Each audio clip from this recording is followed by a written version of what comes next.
Alfa es mi primer contrato con una promotora, con Sergio Vidaurri.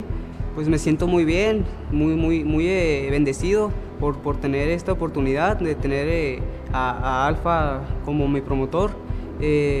Realmente pienso que vamos a trabajar muy bien y pues estoy dispuesto y con muchas ganas de echarle todo para adelante, muchas ganas. No había tenido nunca algún campamento como este. Realmente es la primera vez que yo estoy al 100% dedicado a entrenar y creo que eso va a marcar la diferencia en mi carrera.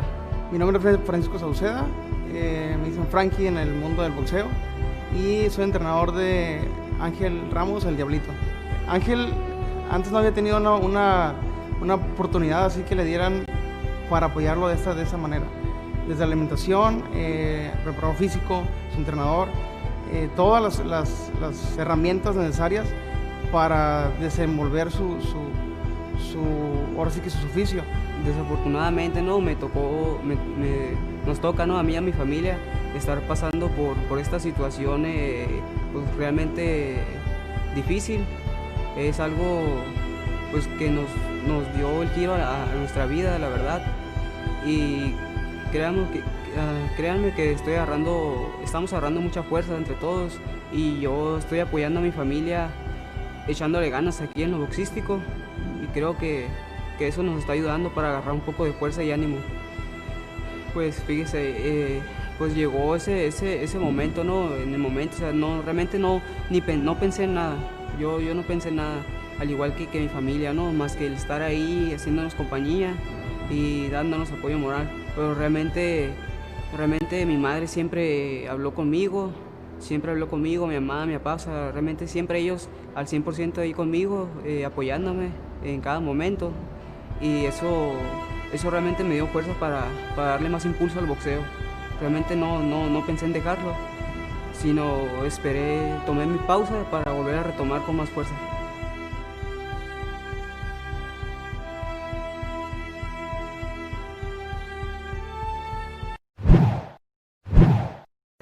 You can expect the best Wade Jones III you guys have seen so far. I've had a great training camp. I'm very confident, been good. Wade's been good. Camp has just been great, so I think I'm gonna be very explosive come Saturday, and I'm looking forward to it. The Cobra can't beat me. I don't think anybody can beat me. So we'll see. We'll see. I'm glad that he thinks that though. That's good. So when I break him, then he'll see that he can't. He'll realize that he couldn't, so it's all good. At times, breaking my opponent's will is kind of like what I like to do. I get like sadistic in the ring. Like it gets fun, you know, when I'm putting inflicting a lot of pain on my opponent. So breaking them is even better. It's like a boost. I don't think he has the tools to beat me, but we'll see. Because he's an awkward fighter. He's a confident fighter. So and he's coming to fight. So we'll see what he can bring to the table. I'm just looking forward to do it. I just want to do it. I need to stop talking about it. I just got to go in there and do it because I don't want to come off, you know, any other type of way. I just believe in myself. When I'm done with my career, I want to be remembered as a boxing legend. You know, I want to be a living legend, and then I'm gonna die a legend. At the end of the night, what's gonna bring a big smile to my face is when they say, "From Stockton, California, Wade Jones III," and they raise my hands up. I'm looking to show what I've learned from my previous fights, what I've been training and working on in the gym, and as long as I stay relaxed and stick to the game plan, I think I should be able to put up a nice highlight performance this time around. Fans can expect a great fight. He's coming to fight. I'm coming to fight. The fans love to see a fight, and it's going to be a great fight.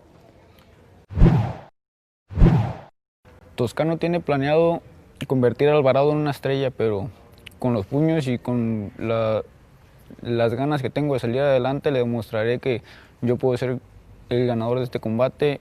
Yo qué le diría a Costa, yo me preparé muy bien para esta pelea, sé la magnitud del rival que es, pero sé mi calidad, sé mis cualidades. Miré a Alvarado pelear en esta pelea pasada y pues sí, se ve que va para adelante y es aguantador.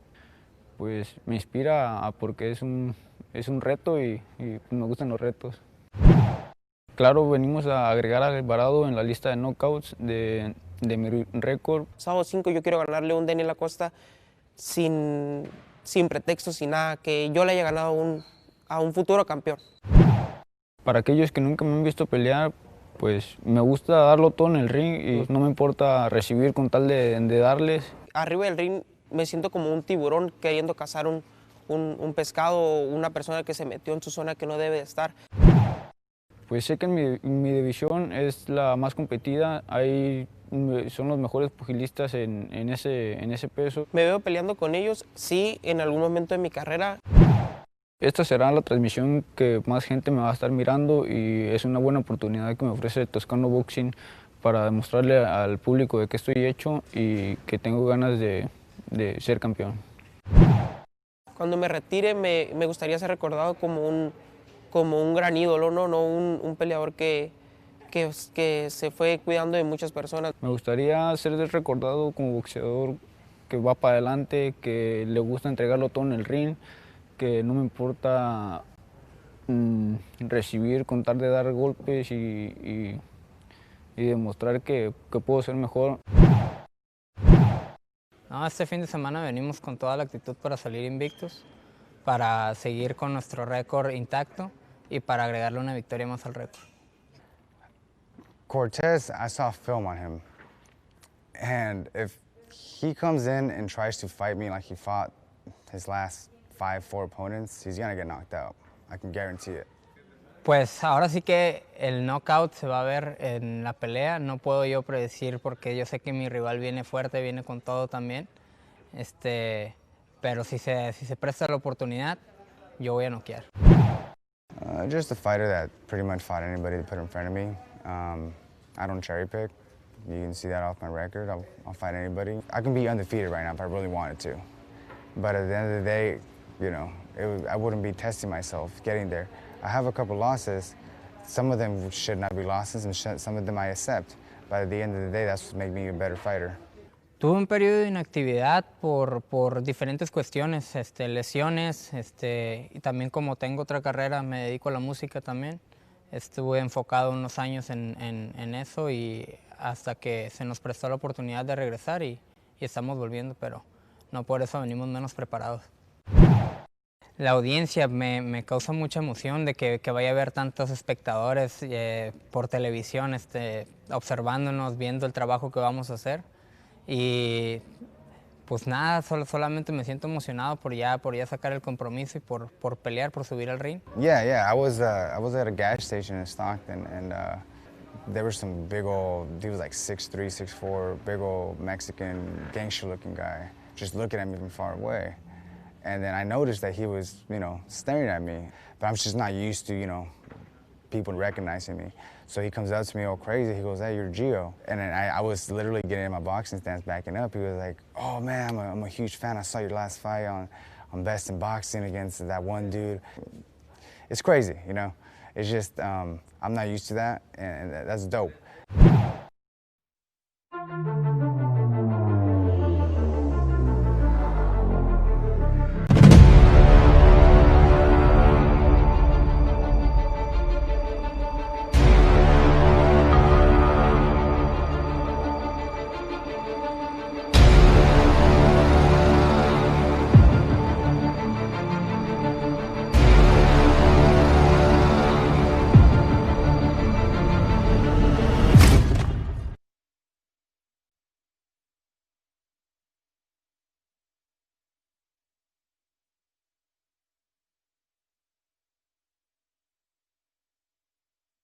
Go. Feeling each other out. Both fighters starting with the jab. And Dylan, good hook there by that's Perez with that hook. And Perez has that extensive amateur background, whereas Ontiveros, although he has more experience in the professional round, doesn't have the amateur background. It's kind of like he went straight to college and didn't graduate high school, but he's still taking those college courses. Exactly. And you could see right away who's more skilled here, as those hard shots are landing by Ontiveros. Excuse me, by by Perez. Right from the get-go, right from the get-go. We're seeing fireworks as we even start the show, folks. And we see proper fundamentals from Perez the way that he's standing, walking him down, using that jab. The way he's faking the jab and throwing the hook, he's landing those hard shots on Ontiveros. And I know he only has 2 fights, 2 fights, 2 knockouts, but, you'd say, okay, 100% KO, but he's showing the fact that he does hit hard. He's already knocked Ontiveros back a couple times. Good jab work by Sirenito Perez as well. And a good body shot landed there, and another body shot again. It seemed to hurt Ontiveros. Ooh, nice left hook. Beautiful left hook. And Ontiveros here on the defensive right away in the first round. Not too much of a feel-out round. Maybe they felt each other up in the first 10 seconds, and I believe I said that wrong. I said felt each other up. That's a very incorrect way to say it.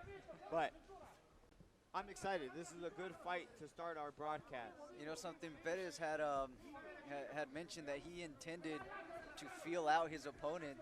That was his strategy. And a good right hand landed by Perez again, and a right hand to the body, so he's mixing it up. As they exchange blows. And a good left hook by Ontiveros. Perez not taking no for an answer, and he just keeps walking him forward, landing those thudding shots to the head and to the body. It's not called best in boxing. Yeah, absolutely, as we start. It's called best in boxing for a reason.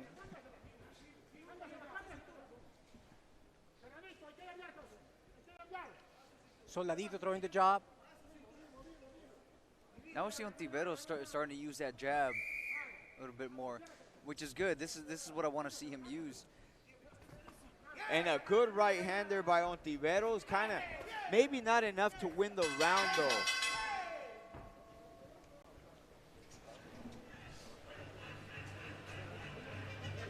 That was fast-paced, and even though it was fast-paced, I do feel like they were filling each other out. We didn't see Ontiveros really get into the fight until the last couple of seconds of this round. And we say often, I mention cliches in boxing. You say the hardest thing to go is that O, and Ontiveros right there, maybe in the last 30 seconds, started to pick it up, knowing that he was behind in the round. Yeah, starting to feel that pressure from Perez. So guys, if you're watching the show at your home and you want to score the fight, let me give you an easy pointer to do so. When the round is due, who would you rather be? Which fighter would you rather be? If you pick a specific one, that's the one who for sure won the round for you. And I like the fact that you say that, Gerardo. Max Kellerman, I believe, is something that he used all the time. I teach him that. What fighter would you rather be at the end of that round? And that's a good way to score the fight. Good jab starting off from Ontiveros.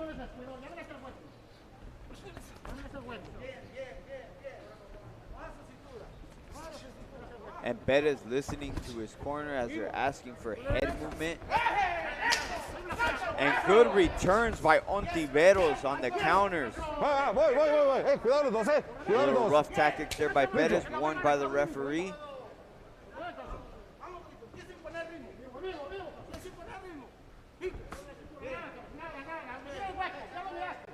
And Ontiveros now boxing off the back foot. Maybe didn't like those shots that he took in that first round. Ontiveros is throwing that jab, Chris, but it's not landing. He's not throwing it with intent. It's more of a measuring tool, it seems like, it's not keeping Perez off of him. Perez is doing a good job of walking him down, landing his own jab, which is a stiff jab. He should throw it more often. He should throw the left jab more often. That'll do some work for him. Ooh, nice left hook. Good left hook. Good head movement by Ontiveros. And a good body shot landed by Perez. Seems to have stunned Ontiveros. And he's trying to hold. Perez does not let him. And solid uppercut landing by Perez again, and he's Good just uppercut by pouring on Ontiveros. the pressure as Ontiveros has no choice but to retreat. Ontiveros might be hurt. And it seems as though Ontiveros is hurt. Not throwing punches for maybe the last 15, 20 seconds, and there he goes with that 1-2.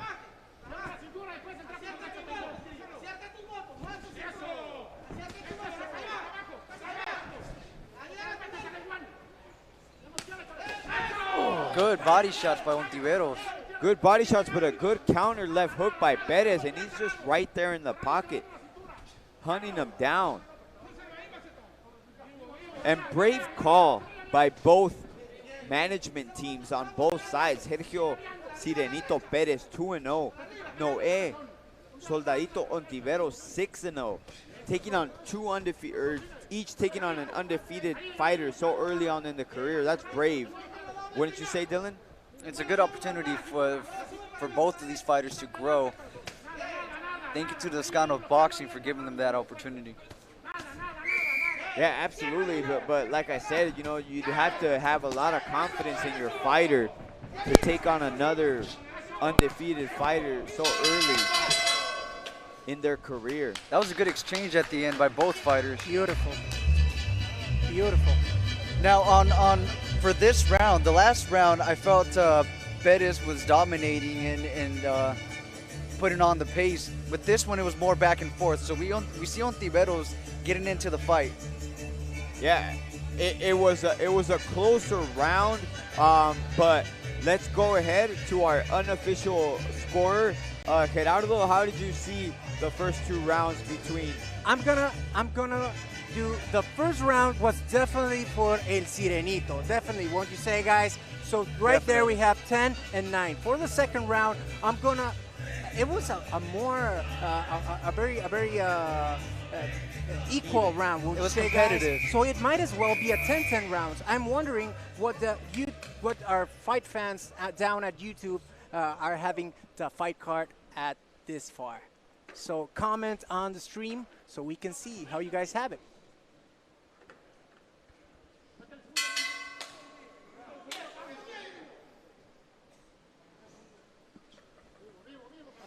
So Gerardo, ladies and gentlemen, has it at 20-19 with our unofficial score for tonight. 20-19, 10-10 for that second round. And it's very rare nowadays. You know, before it was very, very usual that you get a 10-10 round, you know, when something like the second round came up now. But I don't see that often anymore as far as a 10-10 round. So that's because I am chickening out because it's a tough round. It was a tough call, absolutely. It's a tough round to score, you're so not I'm being an official political judge, correct. So yes. There you go. I like that. Way to not put yourself out there, Gerardo. Right. Good overhand right by Perez. Early fireworks here at this beautiful event. Early fireworks. Now we're having back and forth action from both fighters. And even though Ontiveros is walking back, Perez is putting on the pressure, he's still landing those shots. Yeah, he's landing a couple shots here and there. You know, you have to give it to the guy who's walking forward, landing shots as well, you know. In my opinion, you know, I'm not a judge. Good body shot by Ontiveros. And again. And good shot thrown. I think he might have hurt him right there at the top of the head. No, Perez keeps on coming forward. Throwing to a hard shot to the body as Ontiveros escapes the corner there. I like Perez's leg work. I like how he moves. Ring generalship is very good. It's like a superpower for the Sirenito. His ring generalship, he's always moving. Leg work is good. Always looking for angles. Always trying to corner El Soldadito.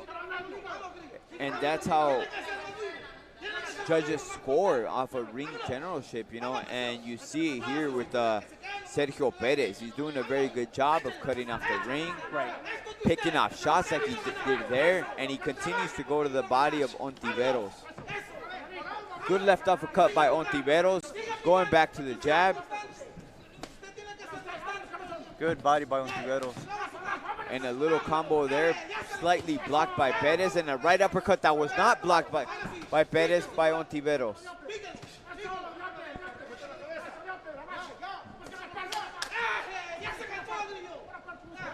Nice exchange. In the corner of Perez saying that Ontiveros is tired, and maybe I agree. I'm not sure. Dylan, what do you see? Do you see Ontiveros tiring? I see him breathing through the mouth right now, Chris. It could be that he's getting tired, and that pressure that Bettis is putting on him can't be easy for him to handle. Yeah, mental pressure, constant pressure. It's very hard to keep a guy off you if you don't have the power to hurt him. Now, that was the third round, Chris. So I want to know if Ontiveros was saving the energy round 3 to try to close it out, you know, try to look good on the last round. So far, Paris has been real calm. He's looked real schooled, well schooled, like his amateur background would tell us that he is. Yeah, I mean, he looked fantastic right there in the first 3 rounds. I'm not a judge. I'm going to have to say I give the first 3 rounds to Perez. You know, it's a difficult fight to score considering not much activity from both fighters in that 3rd round. But the pressure fighter was Perez, and he kept walking Ontiveros down. We'll see how the 4th round plays out as we begin with the bell.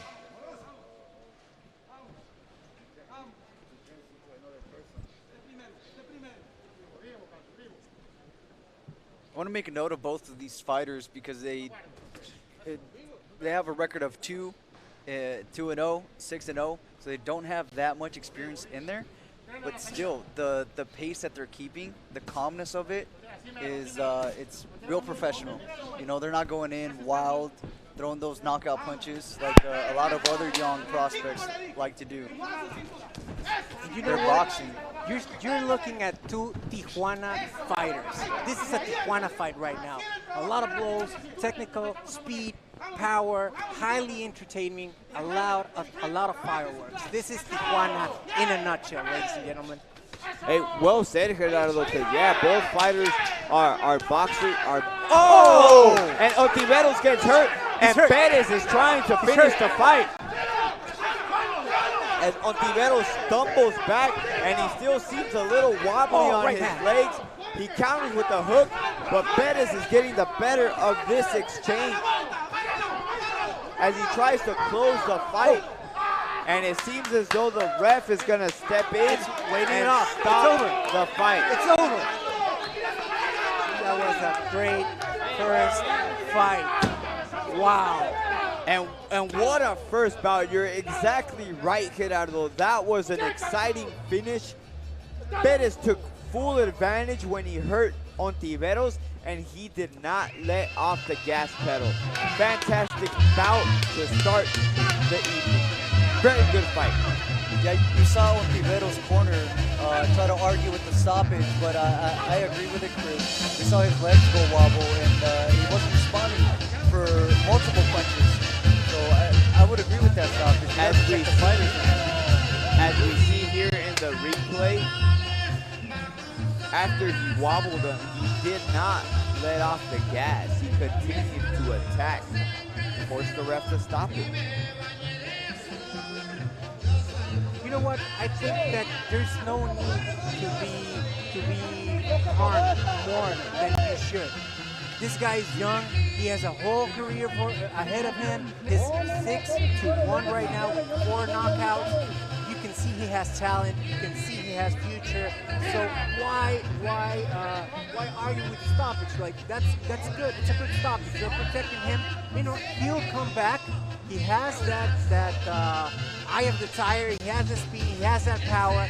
So I think that we are going to see more of Noé El Soldadito Ontiveros. I agree with you. We saw him being competitive in there. You know, it's his first loss, so it's going to be tough, but he'll come back stronger. No doubt about that. Yeah, and most likely Sergio Cedianito Perez is going to go on to excel. The way he looked tonight against a fellow undefeated fighter, he's going to go on to a prominent career. He looked great here tonight, so Noe Ontiveros, hold your head up high, my man. That you lost to a good fighter, you know, good undefeated fighter. No shame in that. And you may notice, folks, that Noe Ontiveros won't have already left the ring along with his team. He won't be attending the official announcement. So that tells you how he disagrees with the stoppage. Official announcement. Ladies and gentlemen, international referee Juan Jose Ramirez steps in and calls a halt to this contest officially at 1 minute and 18 seconds in round number 4. Damas y caballeros, el referee Juan José Ramírez detiene las acciones con un tiempo oficial de 1 minuto 18 segundos en el cuarto asalto. Declaring your winner by the way of TKO victory. Su vencedor por la vía del knockout técnico. Sirenito Power, Sergio Pérez.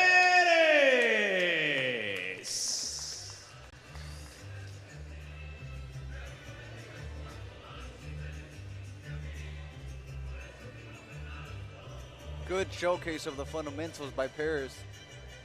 Yeah, well said, Dylan. That was a good showcase of fundamentals, excuse me.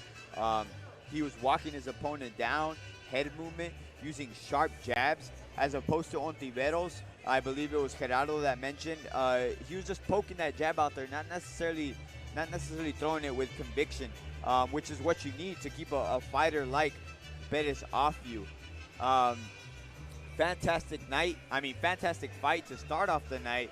You know, 2 undefeated fighters for your viewing pleasure. Toscano Boxing Promotions, best in boxing.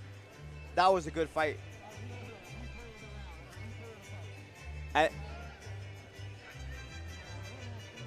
As we get a little action from the truck from our first bout, you know, back and forth, good technical fight as Perez lands that hard hook where it led to the stoppage, and he just continues to pour it on, just kept throwing consistent shots.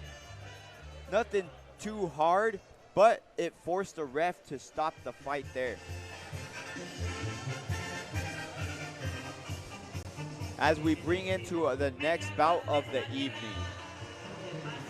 Damas y caballeros de Estación Dimas, Sinaloa, José Abrams Rodríguez. Y de Los Ángeles, California, Estados Unidos, Alan García.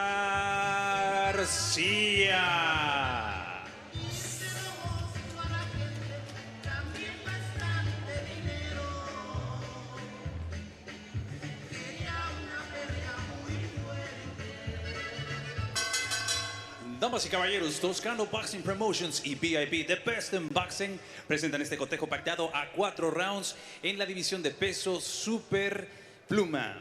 Let's get ready for 4 rounds of boxing in the Super Featherweight division. Your 3 judges scoring this bout in ringside. Sus 3 jueces, Jesse Hernández, Sergio Lechuga y Carlos de la Rocha. And your referee in charge, su referee para este combate, Juan José Ramírez.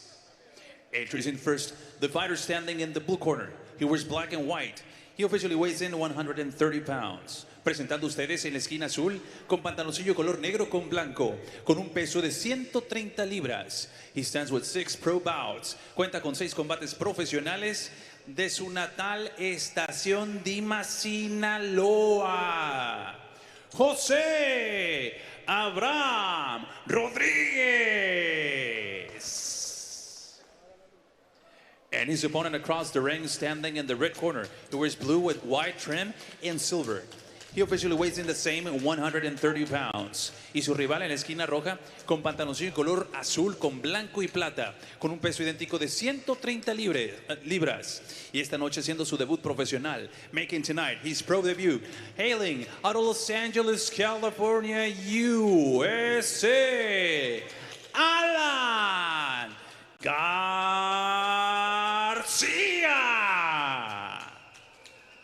And now to give out the final instructions con las indicaciones finales, su referí Juan José Ramírez. 4 rounds, 4 asaltos. Okay. Vamos a una pelea limpia, bonita, hay que respetar las reglas. guys know Somos it's a stare profesionales. down. That Una was pelea limpia, intense. vamos a darse la mano, que gane mejor. Suelta Yeah, los that dos, was toquen la an, mano, definitely corner, an y esquina, por intense favor. stare down. Alan's ready to go. Alan Garcia versus Jose Abrams Rodriguez Paredes. You're not Mexican unless you have 4 names.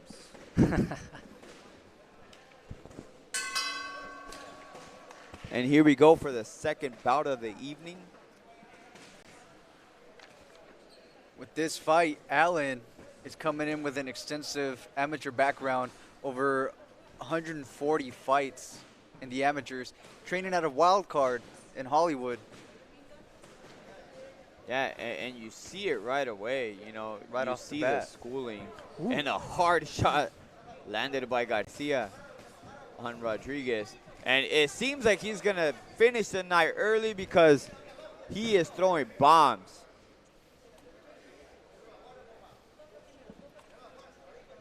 And Rodriguez, a 6-bout veteran, but overly matched. You know, like you said, extensive amateur background by Garcia. And you can tell it right away. See the way he presents himself, the stature, the power that he presents, the way he moves. He's tough. He's ready to go. He seems secure. Let's see some fireworks. And a good body shot landed there by Garcia. Rodriguez retreating. Doesn't want any part of those body shots there. Jose right now seems to be on survive mode. He's throwing a couple punches back. Yeah, Rodriguez is your typical street fighter, the way he's wailing those shots. As opposed to Garcia, who's very polished, and like you mentioned, Dylan, an extensive amateur background, which you could tell right away. We could see it, and I'm sure the viewers could see it at home as well. He looks composed, Chris. He looks in control. Very composed, well in control. Rodriguez definitely outmatched. And these are the type of fights, you know, pro debut. These are the type of fights that are going to get you ready for bigger fights down the line. Nice right As hand. Garcia lands a solid right hand Huge to left hook. Rodriguez. But Rodriguez is tough, and he fights his way out of the corner.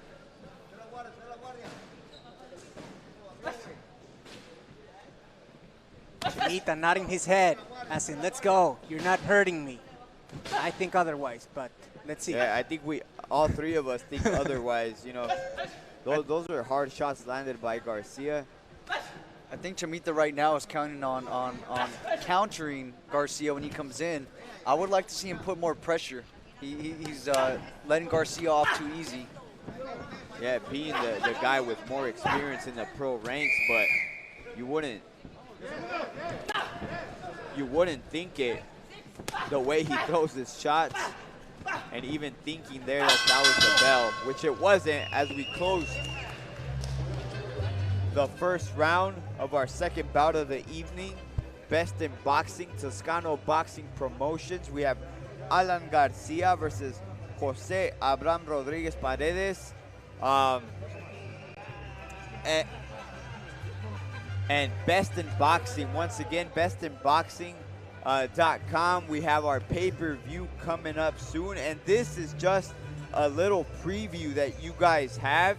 The taste, you know, of the good action bouts brought to you by Toscano Boxing Promotions. Our very first bout, Sergio Sirenito Perez versus Noé Soldadito Ontiveros, was a great fight to start the evening. It was a free fight for you people here at home, as we feature Alan Garcia. Is that the end of the fight? Yeah, gloves are coming off for Chimita. That's it. As Rodriguez's corner is pulling off his gloves, they That's want it. no more of the sharp fighter, Alan Garcia. They throw in the towel. You know, he was definitely overmatched. I think that's the right call for Abrams' corner. Yeah, I think so too. That was the right call. They're protecting their fighter. That's a good judgment. Clearly overmatched. Out of Chemita. Let's with all due respect for Chemita, he had a very slim chance on winning this fight. So good judgment call for Chemita on protecting his fighter. Won't you say that, Dylan? I would. I think you hit the nail on the head. Yeah, that was a very good showing by Alan Garcia in his pro debut. Leaves Tijuana with a victory, a knockout, and hopefully he gets some tacos right after this. Oh yeah, yeah. It's a must, right? Yeah, he should get the whole guacamole order for this one. As we go to Pablo Flores for our official announcement.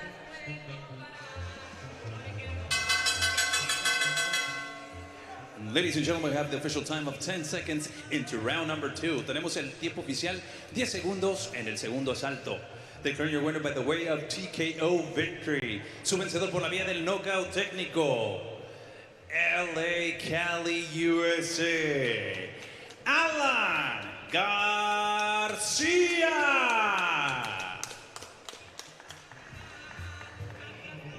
There you go, folks. Alan Garcia, our winner for the second fight of the evening. I'll tell you this, guys. I want to see more. I can't wait for Alan Garcia's next fight. Yeah, I agree with you, man. I agree with you on that one. Progress in his career. As we see a replay of the way Garcia finishes this bout. Well, finished the first round, excuse me. Just overwhelming Rodriguez, just coming forward, landing thudding shots, and definitely outmatched was Rodriguez. It's just complete domination by Garcia. Yeah, a very outmatched opponent. Not too much you can say about Rodriguez's style. De Mexicali, looking Baja forward to Alan California. Garcia's career. Rolando El Indio Paredes.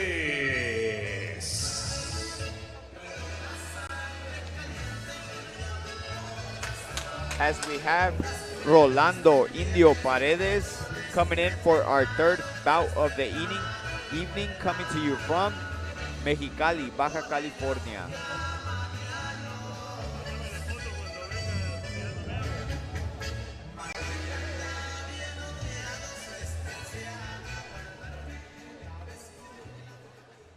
Y de Tuxpan, Nayarit, Elvis Bravo. And his opponent coming to the ring, Elvis Bravo, boasting a record of 9-2 with 6 knockouts.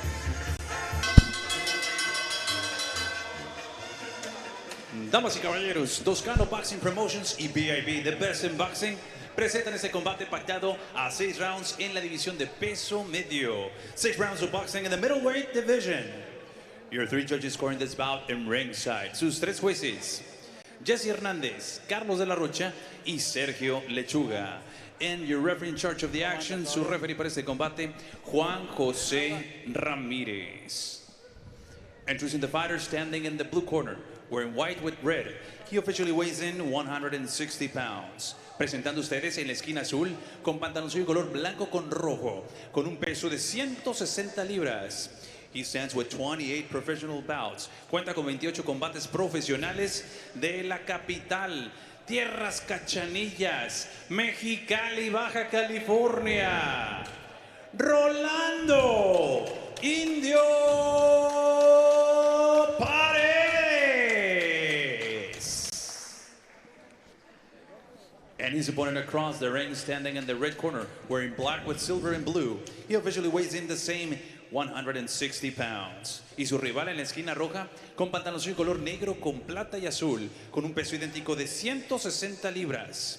He stands with 11 professional bouts, 9 victories, 2 defeats, and 6 of those victories coming by the fast way of a knockout. Presenta un récord de 9 victorias, 2 derrotas y 6 de esas victorias por la vía del knockout. De Tuxpan, Nayarit, ahora representando la ciudad de Tijuana, Elvis Bravo.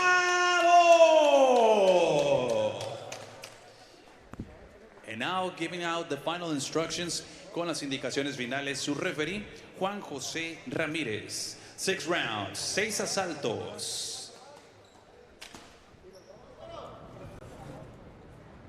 Ok, muchachos, vamos a una pelea limpia, bonita, vamos a respetar la regla. No quiero favores, después bajar puntos, pueden perder la pelea. Si un peleador cae, quiere la esquina neutral que yo le señale. So Hay que golpear these arriba guys después de caído, both Entonces, vamos, weighed esquina queda in mejor. Suéltalo, Dios los bendiga. 160 pounds. Don't they look like heavyweights though? They look huge. Hopefully we're gonna see some power punches right from the get-go. Both these fighters started boxing when they were around 16, 17.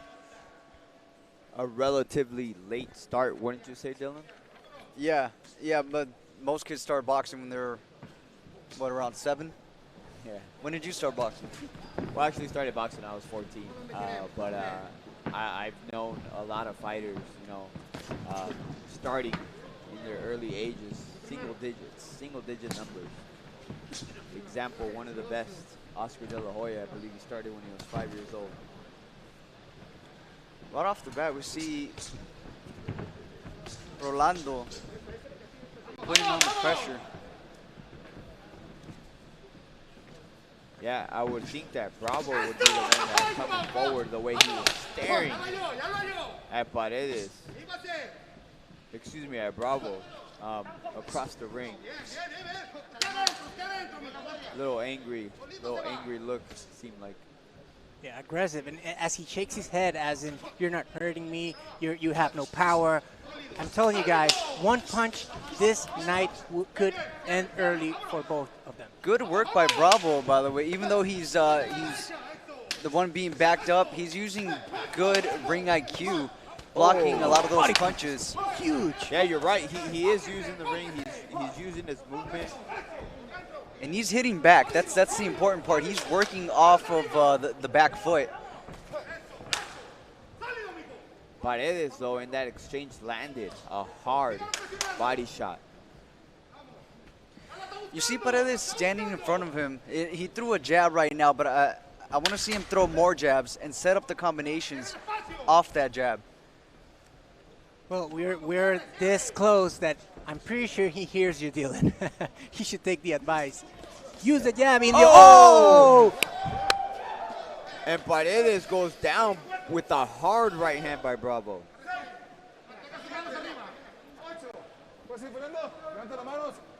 Like I was telling you, Chris, like I was telling you guys, he's standing in front of him. He needs to keep that jab active. He needs to keep... And another right hand landed by Bravo, trying to finish this fight.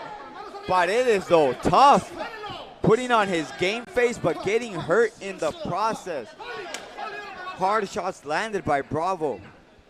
And he continues, does Paredes, to put on his game face. He's a little angry that these shots are landed by Bravo, but, I mean, fix it. Fix the problem. Put your hands up. Move your head. He's a little angry, Chris, but he's staying stiff. He's staying stiff. Right. I want to see him move around. He's evidently hurt. Use the ring. And I believe it's the fact that Bravo just keeps landing those shots on him and kind of giving him those stiff legs. You know, sometimes it's hard. You can't. Tiempo. He's not letting him think, Chris. Yeah, he's not letting him think, and that was well after the bell by Paredes, giving him a little jab. He might have still been out of it. You know what? It seemed like he was a little bit out of it. As we see the knockdown here in our replay, brought to you by our truck. Exciting round by both fighters, you know.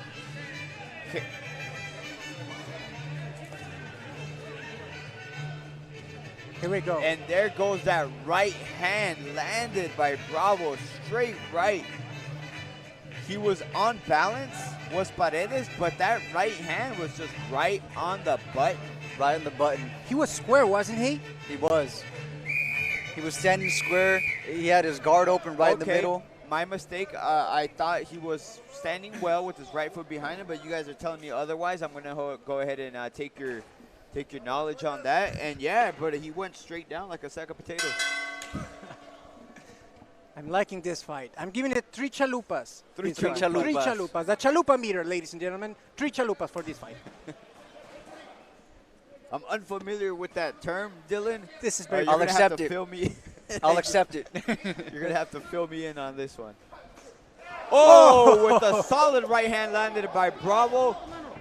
Caught Paredes coming in with a brilliant uppercut. And here he goes. Oh, he's ready to go. Oh! And down goes Bravo. Huge right hand. That was amazing. 6, 7, 8. ¿Cómo se He's ready to siente? go. ¿Puedes seguir? Sí, vámonos. And Paredes still looks weary on his legs as Bravo's jumping around. Oh, he's ready He to go. goes in for Oh, the he's ready to go. finish. Solid fight. And Yeah. this He's fight out. is over. Oh. ¿Cómo se siente? Wow. Elvis Bravo Wow. with Ya, the tranquilo, second tranquilo, round tranquilo. knockout ¿Cómo se sientes? in Bravo for stunning Bravo. fashion. Stunning Bravo. fashion. Bravo to Bravo. Bravo to Bravo, man. That was Muy bien. that was fantastic. And you both are setting the tempo with the quirks for tonight. I like it. Bravo to Bravo. Keep them coming, gentlemen. Keep them coming. I stayed late last night. Coming up with those Right, dingers. right. Ba-ba, Riding boom. them up. Bada bing, bada boom, fool. Yeah. Something like that, yeah. You know, I don't know what the strategy was for Rolando, but he was coming in stiff. He was standing in front of him. I'm not sure if he was looking to land power shots of his own, but Bravo did a fantastic job at using the ring, moving around, and throwing those quick punches that caught him off guard. Yeah, Rolando Paredes was just a little stiff the whole time. As we see a replay here with that hard uppercut landed by Bravo. And it kind of set the pace for what was to come. As he just kind of gave him a little barrage of punches. And he lands hard shots. And I believe here's where he puts him down again with that right hand.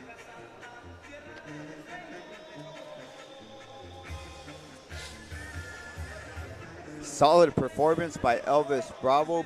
Improves his record to 10-2 with 7 knockouts over Mexicali's Rolando Indio Paredes, who's a little bit outmatched, just as in our previous fight.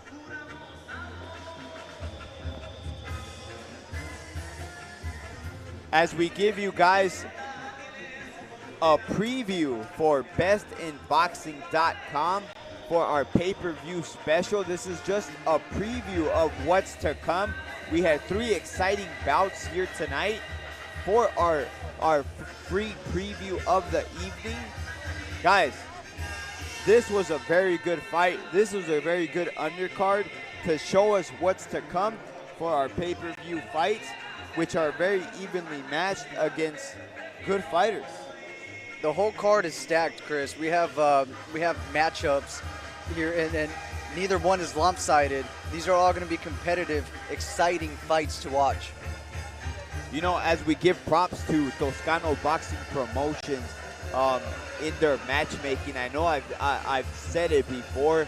Toscano Boxing Promotions, if you heard me before here on Best in Boxing, Global Sports Streaming. Guys, Toscano Boxing Promotions puts on nothing but good fights. Tune in, bestinboxing.com. You guys are going to see it. Good action fights. Well worth it for your bang for your buck. $10, right, Gerardo? Definitely. If you guys are liking the freebie, you're gonna freaking love the pay-per-view. And get this.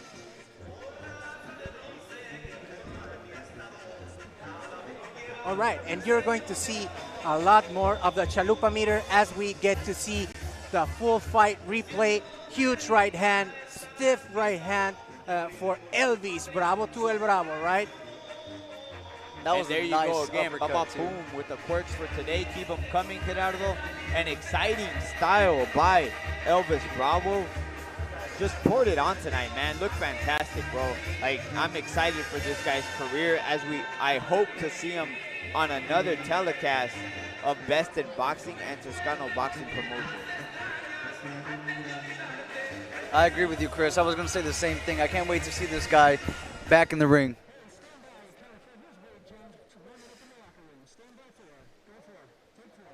As we see Wade Jones, our first pay-per-view fight of the evening, we see him warming up in the locker room with good shots here on the mitts, on the pad work, staying loose with the hard hook, and that's what he's known for. You know, in his last bout here, I believe he knocked his opponent down with a hard hook, and that's his go-to punch, Dylan. I remember this kid. This kid is he's a humble guy. He has skill. He made a great performance last fight, which was here.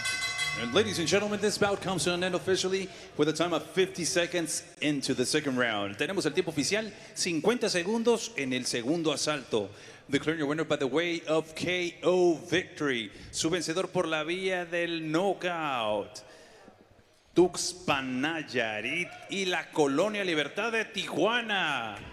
Elvis Bravo. Y también reconocimiento para su rival de Mexicali, para Rolando el Indio Paredes. And once again, Elvis Bravo with a spectacular win, knockout victory over Rolando Indio Paredes of Mexicali, Baja California. As we see the knockout in slow motion, with a hard left hook and a right hand just for good measure, putting him down. As we take a look at handsome Pablo Flores, bringing us in for the next bout of the evening. Our main event for the prelims, isn't it? De Guadalajara, Jalisco, Daniel El Güero Acosta.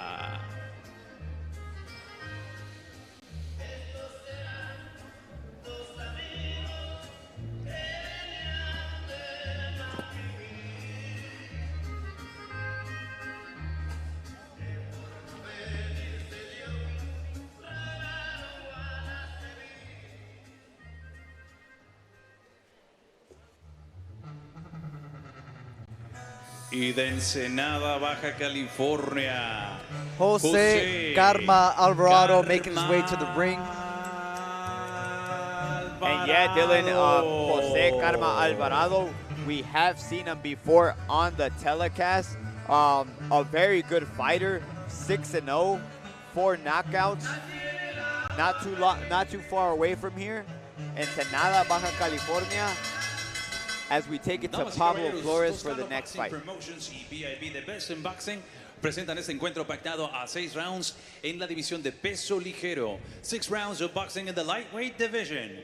Your 3 judges scoring this bout in ringside. Sus 3 jueces, Sergio Lechuga, Carlos de la Rocha y Jesse Hernández. And your referee in charge, su referee para este combate, el experimentado Juan José Ramírez. Introducing the fighter standing in the blue corner, wearing silver trunks with black.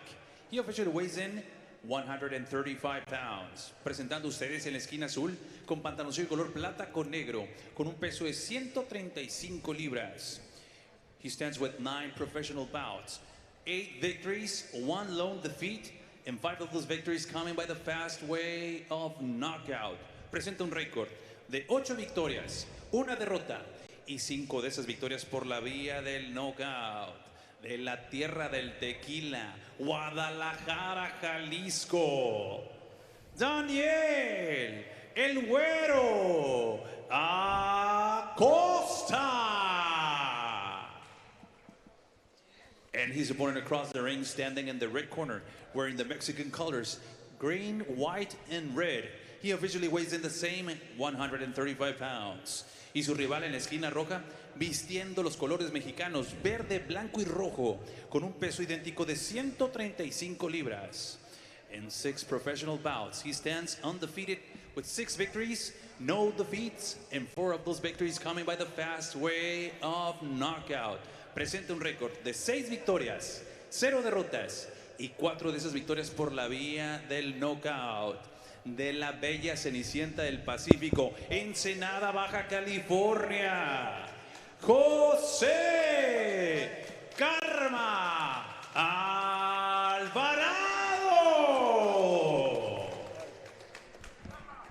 And now giving the final instructions con las indicaciones finales, su referee Juan José Ramírez. 6 rounds, 6 asaltos. Bien, vamos a dar una pelea limpia, vamos a respetar la regla. Si un peleador cae, que él sea neutral, que yo les enquinique. No hay que golpear al rival después de caído. Dese la mano hasta la quitamos encima. Dios lo bendiga. 3, 2. Fuera segundos, todo abajo, segundos.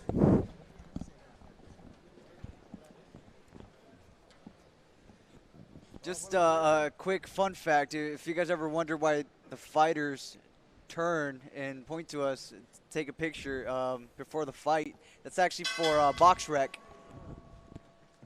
Just to know that the fights actually happen, right, Dylan? That's right. That we're working. Proof. Prove it. Now, Jose Karma, this is an exciting fighter. There is a reason why he's in the main event of the free fights. It's he's a real composed, technical fighter. He actually had 2 Cuban fighters before his trainer here in Tijuana, and his favorite fighter is actually Miguel Cotto. We were commenting on that, his previous fight. Yeah, I recall that he was wearing the white pink shorts with pink trim, so, making him stand out. And a good body shot landed there. Wow, and another hook landed there by Alvarado. As Acosta's bringing the pressure. Good work for Güero Acosta using that jab and keeping that pressure on Karma. You definitely can't let him get comfortable in there. But Alvarado's doing a good job of countering Acosta's shots right away. You could see right here who has the more technical boxing skills here. As Acosta just kind of bringing his front foot, his head over his front foot. Not too much technique. That's why Alvarado's able to counter, and he's doing a good job of it. Yeah, and Güero's trying to land that big left hand. Yeah, Güero's just throwing. Not too much technical skills. But 8-1, 5 knockouts. You got to give him his credit. You got to give him his props.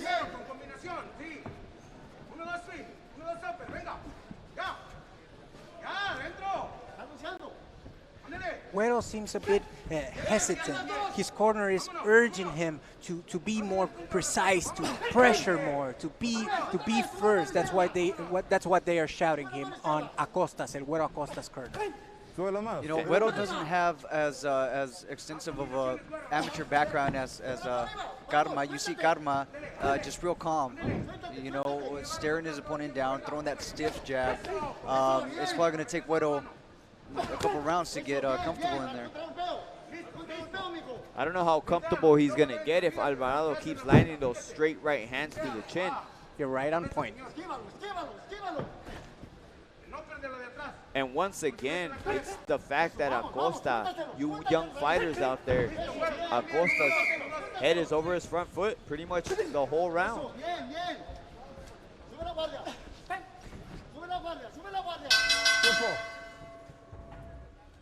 As we close the first round of the final bout for our free live streaming, if you guys want to catch the rest of the card, please do so at bestinboxing.com. $9.99 pay-per-view. Guys, it's cheap for the high-quality fights that you guys are going to get. You're going to get five action-packed bouts with a special attraction exhibition bout between a rematch, Manuel Mantecas Medina and Alejandro Cobrita Gonzalez from a bout in 1995. I'm excited. That's the one I'm excited about. Man. That's the one I'm excited about, guys. I'm still, I know I've already shared this with you guys plenty, but I want to watch it. That's it. Definitely. Something with this fight, I think this is the first round that does feel like a feel-out round. the very first time. Yeah, from the was first calm. 3 bouts that we had, and this is being the 4th. Yeah, that was probably the most feel-out round that we've had in this whole card. But nothing negative, you know. We see Karma Acosta Alvarado going right back in there with the pressure. And a good shot landed by Acosta. Slight return by Karma good right hook Alvarado. by Karma. And now a little bit more effective pressure by Acosta coming forward. Maybe I wouldn't throw that uppercut from such a distance, but it seemed to work for Acosta. I like how Karma is so composed. He seems sure of himself as he waits for Acosta to pressure him to counter with the right hand or the left uppercut. Yeah, very good base by Alvarado. You're correct, Gerardo. But Acosta keeps coming. There's really nothing that Alvarado Good has right done. hook by Stop Acosta. him. Putting on the pressure. Acosta is no joke. And you know what? The fact that Acosta is a southpaw may take Karma a little bit to, you know, get used to. It might give him some trouble. Well, I'm sure he knew he was fighting a southpaw, sparring with southpaws. I think they're at the level now, you know, close to double digits for the amount of fights where you know who you're fighting, or at least the technique that they have. Are they orthodox? Are they southpaw? So I'm sure he was ready in training camp for the southpaw style. Seems like he is. What are the main things that a fighter should be concerned? What are the basics in order to fight a southpaw for the first time? What would you say, Chris? Oh, what I would say is, you know, keep your left foot on the outside of his lead foot. It's something that's taught to everybody, and that right hand is going to work. But just the same thing for them, you know, keep your lead foot on the outside of their lead foot and keep throwing that left hand Manny Pacquiao style. It's a never-ending battle there. It's one of the first things that you're taught. Keep that foot on the outside. And they both fight for that foot position. Yeah, you see them jockeying for position throughout. Ooh, huge right hand. Good right hand for Karma. As Acosta went in, the right hand right in the middle. Yeah, but it didn't seem like it was enough to keep Güero Acosta off him. This guy just keeps coming. The fact that his head is over his front foot doesn't seem to faze him. Good round. That was a Good good round. high You see the action round. picking up.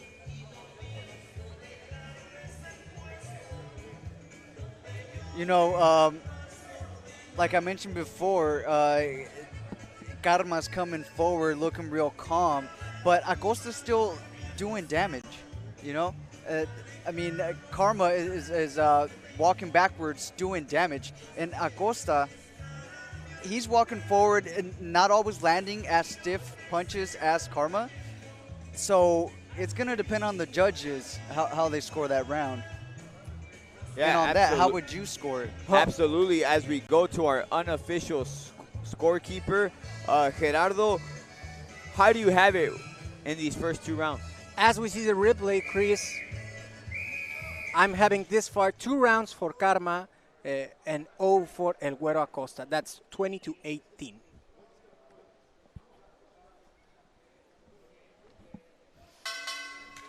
How many chelas so far, Gerardo? I'm definitely giving 2.5 chalupas this far. 2.5. 2.5. Chalupa meter. Not too bad. Not too bad. Not bad at all.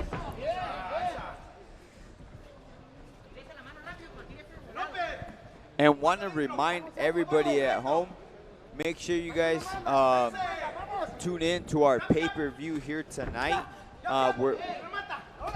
We're teasing you here with these 4 bouts. You know, back and forth action in all 4 bouts. We had a couple quick stoppages. We have this fight heating up here. I'm excited for the pay-per-view portion of the evening. And also, guys, September 19th, pay-per-view, $5.99, Boristeca boxing card. We have Kevin Torres versus Jose Cuevas Sr. We have 16-1 versus 13-1 in our main event for September 19th. So another thing to look forward to there, we have a WBC World Youth title fight between Brennan Macias versus Carlos Mini Lopez. We got records of 7-0 versus 12-0. And that's coming to you September 19th. Best in Boxing. Boristeca Boxing Promotion. You see Wedo, keeping busy and keeping that pressure on there, but I would like to see him be more intelligent with it. I want to see him use some feints. He's walking forward on Karma, and Karma's waiting for it. That's why he's able to stay calm and counter whatever Acosta is throwing at him. Just like that jab. Karma's doing a very good job. Alvarado is just countering like he did there with that sharp right hand, landed on the dome of Acosta, but Acosta just keeps charging forward. Acosta is tough, and he's having, I think, his best round as he gets punched with a huge combination for Karma. I think he's having his best round this far. He's having his best round, but Alvarado still landing the hardest shots. Gerardo, like, it's definitely. And we see Karma is a cut. slight cut on the on the top right of apparently Karma's was eyebrow. from headbutt. Was it? What you saw, guys? What do you see? It seemed like a headbutt, and it always happens when you have a southpaw versus an orthodox fighter. You know, their heads came together, and a good hook landed there by Alvarado. Still fighting on the back foot, still landing hard counter shots, but now with blood coming from his right eye, how's he gonna take it? It doesn't seem to be a lot of blood, but that blood starts to go into your eye, Chris, and it starts to bother you. And we'll see how the corner is able to handle the cut on the right eye of Acosta. And speaking of the cut, Chris, that reminds me of the last card Toscano had here, where we talked about what the other opponent is thinking when you see a cut. Because with Beltran and Sosa, you have to get the doctor involved. So now it's round 4 of a 6-round fight. If Acosta can keep targeting that cut and force the doctor to come in and check it. As we see, you're right, Dylan, as we see the corner working on the cut of Jose Karma Alvarado, it doesn't seem too much of a factor yet. What would you say, Gerardo? I think it's a huge target for El Güero to punch on and to aim, as we don't see that being much of a problem. I think the cornerman did a good job on the cut, but let's see how Güero Acosta manages. I think that's a huge bullseye for Acosta. You're correct. Jose Alvarado seems a little calm coming out, not too in distress because of that cut, landing a hard counter hook. Good body shot by Karma. Good combination by Acosta as well. Karma bleeding from the nose. And another sharp counter by Alvarado. And the corner of Acosta pleading with him to just walk forward and throw punches. And that's what he continues to do, despite the fact that Alvarado keeps landing hard counters. Ooh, huge uppercut. Nice uppercut. Nice uppercut. You see Acosta getting real comfortable in the pocket and just staying calm and landing those hard punches. And this might be the first time that Alvarado is walking Acosta down. But right as I say that, Acosta just charges back forward and throwing hard shots. Maybe not necessarily landing too much. You see the tight guard of Alvarado, and with Acosta, he has his guard open, landing those shots. And Alvarado is doing an amazing job at targeting the middle that's wide open with those uppercuts. He's caught him with a couple, and every time his head goes, just pops back. So we do know that Karma Alvarado's favorite fighter is Miguel Cotto. Miguel Cotto. I was gonna say Jose Angel, his brother, but Miguel Cotto, and we mentioned last broadcast that he kind of has the style, and we see it now the way he's countering these shots, sitting on his punches. Am I wrong, Chris, or is that a cut on the left side of his eyebrow, or is that just blood? You know what? It's kind of hard to see right now. Hopefully our cameras can get in there.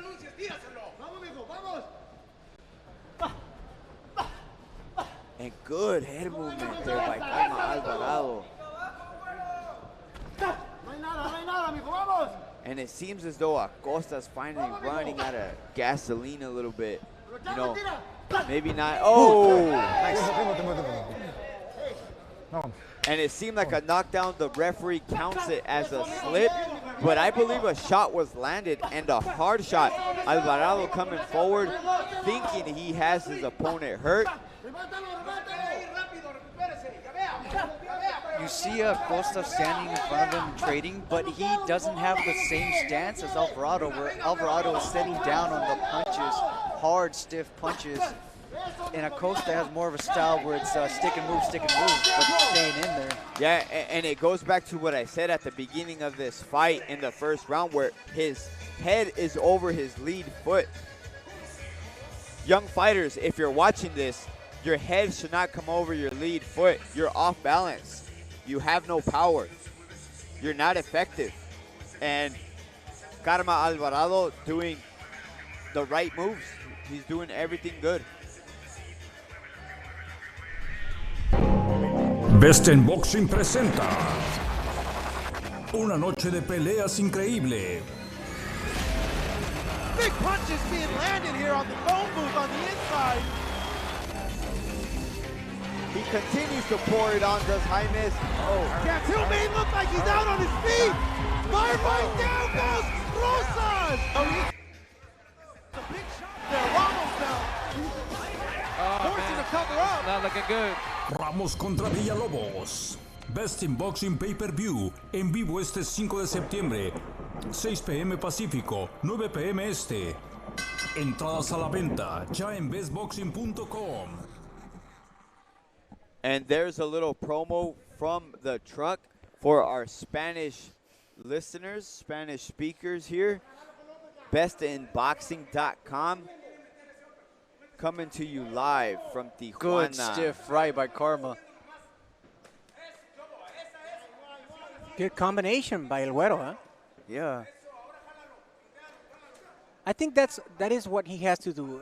El Güero's best bet this far is throw combination. Wouldn't you say, guys? I would agree with you because he's standing in front of him and he doesn't have the right stance, like Chris was saying, to throw those hard shots. So his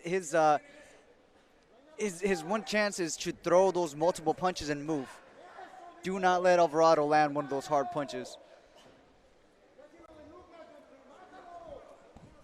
But he's keeping busy, and that's good.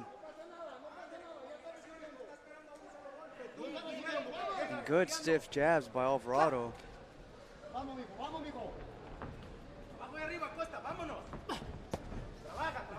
Nice head movement.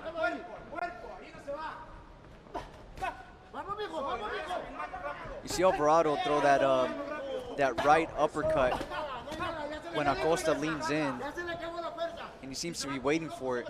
Yes. And just a few seconds ago, Alvarado landed a good left hook right hand, but Acosta just keeps coming forward. Ooh, nice combination by Karma. And one, two. And he keeps going back to that well, and Acosta does not have an answer, but it doesn't seem to phase him. I'm not going to say Alvarado doesn't punch hard because we've seen him hit hard before. Acosta just seems to have a granite chin. Or as my guy We're gonna have Dylan, the trademark. My guy Dylan would say he has a golden chin. A golden chin. The golden chin. It goes with his hair, so it's kind of funny. And another hook landed by Alvarado, but Acosta cannot. I mean, excuse me, Alvarado cannot get Acosta off of him. Doesn't matter what he lands, doesn't matter what he throws. The output is definitely on Acosta's side. Yeah, definitely. Alvarado is landing, though, the stunning shots, the more controlled boxer. And you have to think, Chris, because we have mentioned, we've talked about this before, where one fighter's coming forward and he's putting on the pressure. He's throwing multiple punches. He has more of an outcome on the punches, but Alvarado is just smooth, just calm, and countering intelligently. That's a good way to put it, as he evades 2 hard shots from Acosta and sweeps them into the corner. Wow, that was a good 5th round by Karma Alvarado. As we go to the unofficial score of this bout. Well, I'm having it this far, 50-46 for Karma Alvarado. 50-46 for Karma Alvarado. So what I'm seeing here, guys, is El Karma, the long due debate, right? Chris, Dylan, which do you go for? Volume or effectiveness? If you go to effectiveness, that would be for Karma all day long. But what about volume of punches? El Güero has had his share. So we have to score the effective. That's what professional boxing is, as we see it here in the replay. Effective shots landed by Alvarado. And like you mentioned, that 1-2, 1-2, and he kept going to that well. And ladies and gentlemen, that's what professional boxing is about. Hard shots. You know what? Who would you rather be? Who would you rather be? Like my man Gerardo said earlier in the broadcast.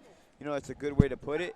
Giving most of the rounds here to Karma Alvarado, as he continues, does Alvarado, to just slide all of Acosta's shots.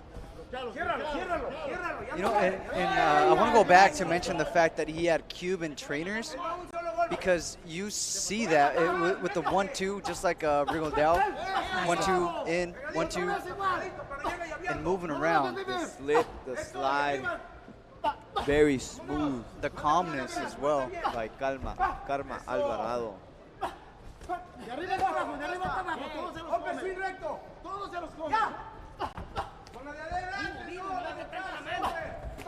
Good work by Acosta keeping that pressure, though, throughout the whole 6 rounds.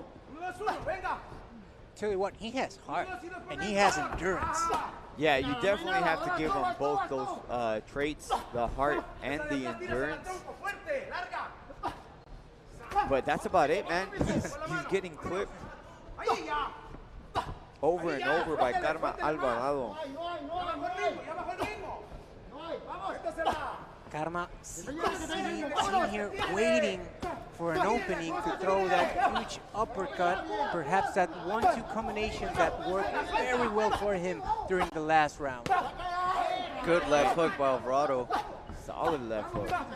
And it seems like he's finally wearing down Acosta, as Acosta's not walking forward. He's still throwing punches, but getting hit in the process. And this is a good learning boxing fight for Karma Alvarado in his young career. 6-0, 4 knockouts, with having such a tough guy in front of him in Daniel Acosta. Golden chin. Golden chin. And you see the difference in the power with the left hook of Karma versus the right hook of Acosta, because Acosta has landed that right hook over and over, but not to the power that Karma has. You know what I think it is, Dylan? I think the fact of the cleanliness, the way Alvarado lands it over Acosta is what plays here. It goes back to the stance that you mentioned before. Look at that form. Beautiful boxing, guys. Guys, this is the epitome of what a boxer should be. Head movement, hard shots, combinations. Look at that. Evading every single shot thrown by Acosta and countering.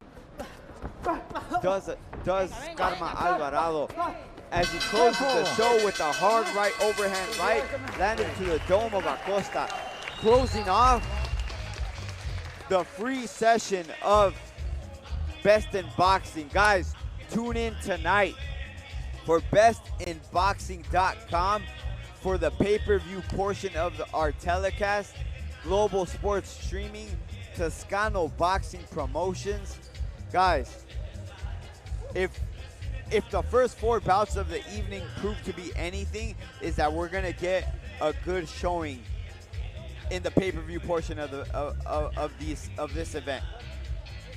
There you go, guys. It's definitely a must-have, a must-see event. If you like the freebie this far, you're gonna love the pay-per-view. We have huge quality fights, and we're looking forward to. We have a great main event with Ángel El Diablito Ramos versus Jorge Pajarito Villalobos, Manuel Jaimes from Stockton, California versus Francisco Pacman Rubio, and Manuel Mantecas Medina versus Alejandro Cobrita González.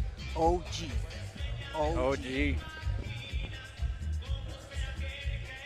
You know, and I want to see what the judges are going to score this fight, because although the cleanest punches were from Alvarado, Güero had that output, you know, so we're going to see what the judges, how the judges score this. If it serves anything, I have 60-55. I only gave the third round was, in my opinion, an amateur. As a boxing lover, I only gave the third round as a draw. That was the closest round for me to score, and the toughest one to score for me. That was the third one. So I'm having the scorecard 60-55 for Karma Alvarado. I would agree with you, man. I would agree with you. There was only 1 or 2 where maybe, you know, it could have gone to him, but we're gonna have to see. Yeah, I didn't see too much of a competition, really, like in you have a the wipeout, boxing a complete style. wipeout, 60-54. Yeah, I have it 60-54. I'm sorry I didn't give it a draw in the third round. Oh, we have a tough debate going on here. Yeah. And I'm gonna take that. I'm gonna die on that hill. Let's take it to the Damas y judges. caballeros, este combate ha sido la distancia de 6 rounds, por lo tanto nos vamos con la decisión de los jueces. After 6 rounds of boxing, we now go to the judges' scorecards. But before we go, a big round of applause for both fighters. Un fuerte aplauso por ambos peleadores por este gran combate. Judge, el juez Carlos de la Rocha, he scores it 59-55, 59-55. Sergio Lechuga, he scores it 60-54, 60-54. And Judge Jesse Hernandez, he turned in scorecards of 58-56, 58-56. For your winner by the way of unanimous decision, su vencedor por la vía de la decisión unánime. Ensenada, Baja California, el Karma, José Alvarado.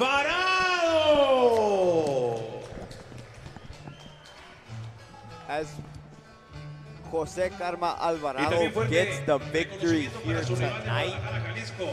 You know, and it's funny, the judges had the scoring kind of how we did. Yeah. Except for one at 58-56, as we get a replay from the truck of just the exciting back and forth of both fighters. But Jose Karma Alvarado landing the harder shots, pretty much the story of the fight. You know, you had the volume by Acosta, but Alvarado just landing the much better shots on the inside, on the outside. Pretty much dominating this entire fight. It's a remnant of the Terminator fight with Pinto and Gonzalez. Yo sé que él quiere arruinar mi sueño de campeonato, truncarme ahí, pero no se va a poder. Yo estoy preparado y estoy listo para dejarlo todo arriba del ring y llevarme esa victoria. Él cree que va a salir invicto, está bien tener que tenga su confianza, pero aquí se le va a acabar su confianza. Vamos a ganar el día 5 y va a quedar más que demostrado. Así yo siento que el ring, estando en la pelea, creo que me voy a desenvolver muy bien que lo voy a dejar todo como me preparé excelente, así va a ser. Yo he pasado por varias cosas y realmente eso me ha llenado de fuerza. Creo que dio un cambio, un giro en mi vida y creo que de aquí para adelante sigue todo lo mejor para mí. La victoria es dedicada en especial para mis padres y a toda mi gente que me sigue. Yo sé que muchas personas están al pendiente ahí de mí. Les agradezco de todo corazón, no les voy a fallar y voy a dejar todo arriba del ring. Yo sé que en la división hay grandes peleadores, igual que en todas. Yo creo que yo puedo estar listo para pelear con el que sea. Tengo el sueño de ser campeón mundial y estoy preparándome para el que venga. Así es, yo creo que este talento que tengo y con las ganas que le estoy poniendo especialmente, creo que no hay otro camino, esperemos en Dios, así sea. Yo quiero ser campeón del mundo y ahí se va a demostrar. A los fanáticos que me siguen, que siempre me apoyan y que están ahí conmigo, les digo que no pierden su tiempo, realmente pueden esperar a un Diablito mucho mejor que viene en la pelea de Bimon, creo que más agresivo. Yo primeramente Dios voy a ser campeón y ahí se va a ver reflejado con el trabajo y la constancia que estoy teniendo en el boxeo.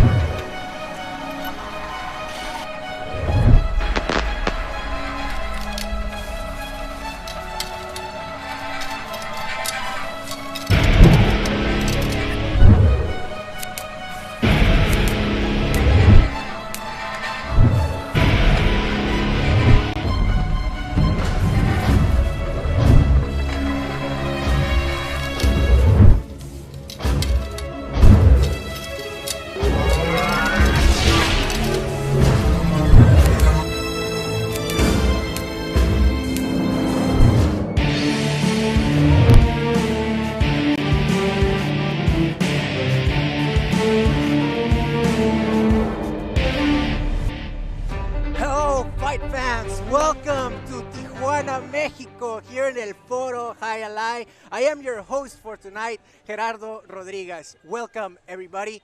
So before I start, I just want to say that you will be seeing tonight future champions, quality prospects. And before I introduce to you the broadcasting team, my mates for tonight, I just want to say thank you.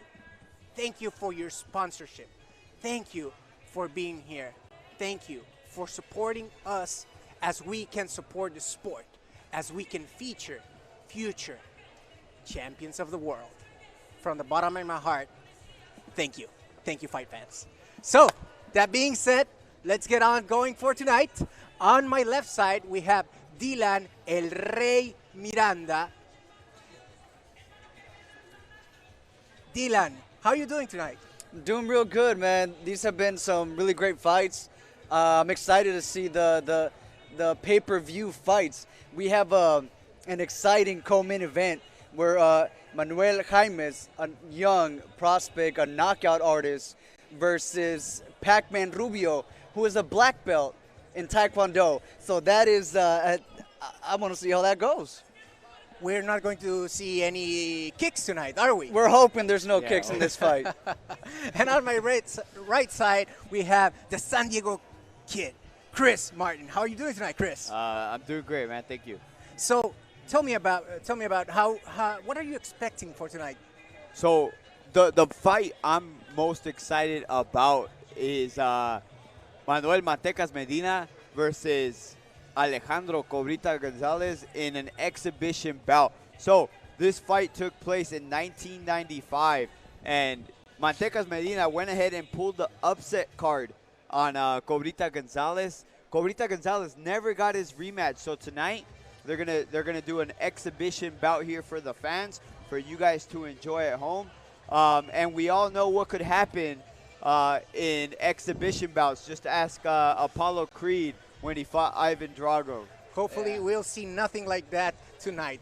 I am very excited for tonight's main event. Angel El Diablito Ramos versus El Pajarito. We're going to see fireworks tonight, ladies and gentlemen. So, fight fans, let's go with Pablo for fight number one. Alberto Cobra Guzmán. So first fight of tonight's And pay-per-view. from Stockton, California, USA. Let's get this show Wade on the road. We're going to see fireworks early on. I'm pretty sure of it, folks. Fight fans, you're in for a treat as Stockton's very own Wade Jones III enters the ring. Tail of the tape for the first fight of this pay-per-view. Wade Jones III versus Alberto Guzman. Wade Jones, 22 versus 28 years old. Reach advantage goes for Wade Jones III. Very long arms. Hopefully he'll get to use his jab and right hand. We'll see it tonight. Yeah, Roberto Guzman seems to be at a disadvantage with the reach. 6 inches.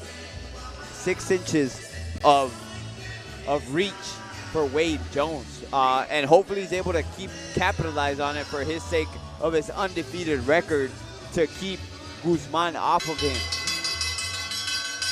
Damas y caballeros, for Pablo. Toscano Boxing Promotions y PIB The Best in Boxing presentan este combate pactado a 4 rounds en la división de peso ligero. Let's get ready for 4 rounds of boxing in the lightweight division. Your 3 judges scoring this bout in ringside. Sus 3 jueces, Jesse Hernández, Sergio Lechuga y Carlos de la Rocha. And when the bell rings, your referee in charge, su referee para este combate, Juan José Ramírez. Introducing the fighter standing in the blue corner. He wears blue and white. He officially weighs in 135 pounds. Presentando ustedes en la esquina azul, con pantaloncillo color azul con blanco, con un peso de 135 libras. And his professional campaign, he stands with a record of 3 victories against 2 defeats and 1 victory coming by the fast way of knockout. Presenta un récord de 3 victorias, 2 derrotas y 1 victoria por la vía del cloroformo de su natal Tepic, Nayarit. Alberto Cobra Guzman. And his opponent across the ring, standing in the red corner, wearing black and gold. He officially weighs in the same, 135 pounds. Y su rival en la esquina roja, con pantaloncillo color negro con oro, con un peso idéntico de 135 libras. He stands with a record, a perfect one. 4 victories, no defeats, and 2 of those victories coming by the fast way of knockout. Presenta un récord de 4 victorias, 0 derrotas, y 2 de esas victorias por la vía del knockout. Hailing out of Stockton, California, USA, here is Wade Jones III. And now to give out the final instructions con las indicaciones finales, su referee Juan José Fight fans, Ramírez. trust me on this. 4 rounds, 4 saltos. Do not blink. Remember, Do please. not miss Clean a fight. bit No on upon the this head. fight. As we see Wade Jones III, he looks huge in comparison to his rival for tonight. I wonder how much does he weigh? Hexagon. How much does he weigh Señor, right now? señor. What would- Yeah, what would you bet? absolutely. He does ¿Listo? look big, but that's Por abajo what todo. we fighters Señor. do. You go Señor. ahead and you drain yourself, for the fight. Like sort of like a sponge. You squeeze the sponge, and then you rehydrate. Pump it back up with water. It's all water weight. As we see Francisco Parra just come forward and throw in hard shots, trying to land a little something there on Wade Jones III. Wade Jones keeping that jab active right from the start.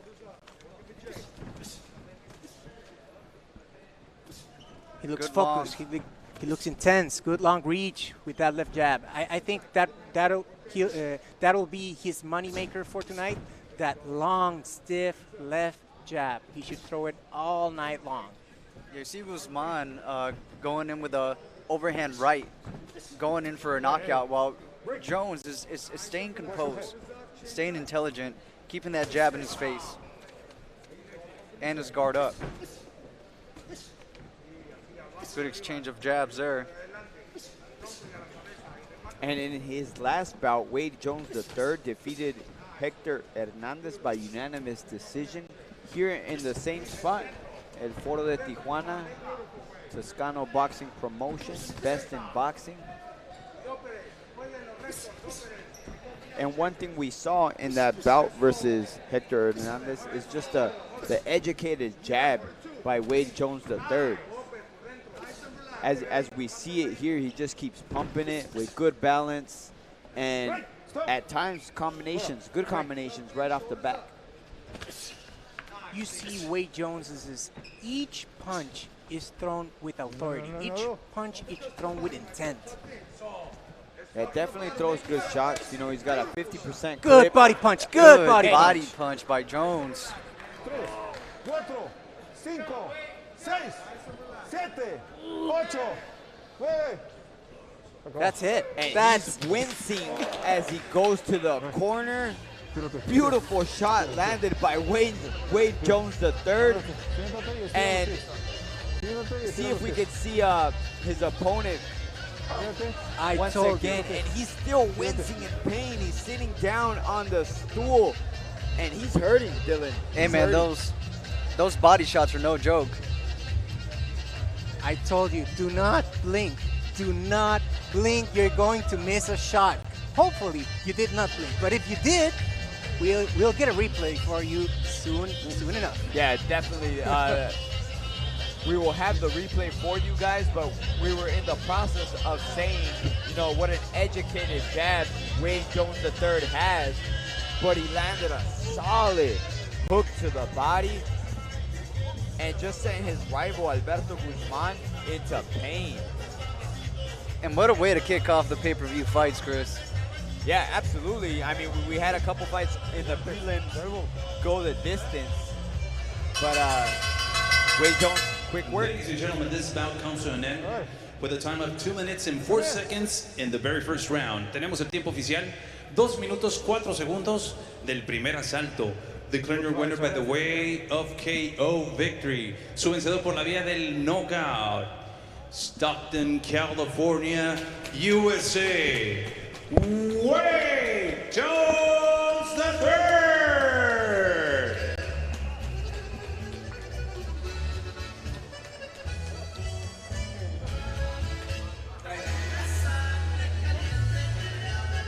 As we see Angel Ramos, our main event of the evening. Ángel Diablito Ramos, excited for this main event here on pay-per-view, Best in Boxing. You know, this kid is tough. You know, we saw his draw a couple years ago against Dwayne Beeman. That was an excellent fight. Good style does Ramos have. I'm excited for tonight's main event. You know, guys, fun fact over here. This is Angel's first fight with a full training camp, a full professional. That means he was fully focused on tonight. No part-time job, not anything. He was 100% focused on doing one thing, that is winning tonight. That's amazing considering he's put on good shows before. So I'm looking forward to see what he can do with the full training camp as we take a look there at Diablito Ramos.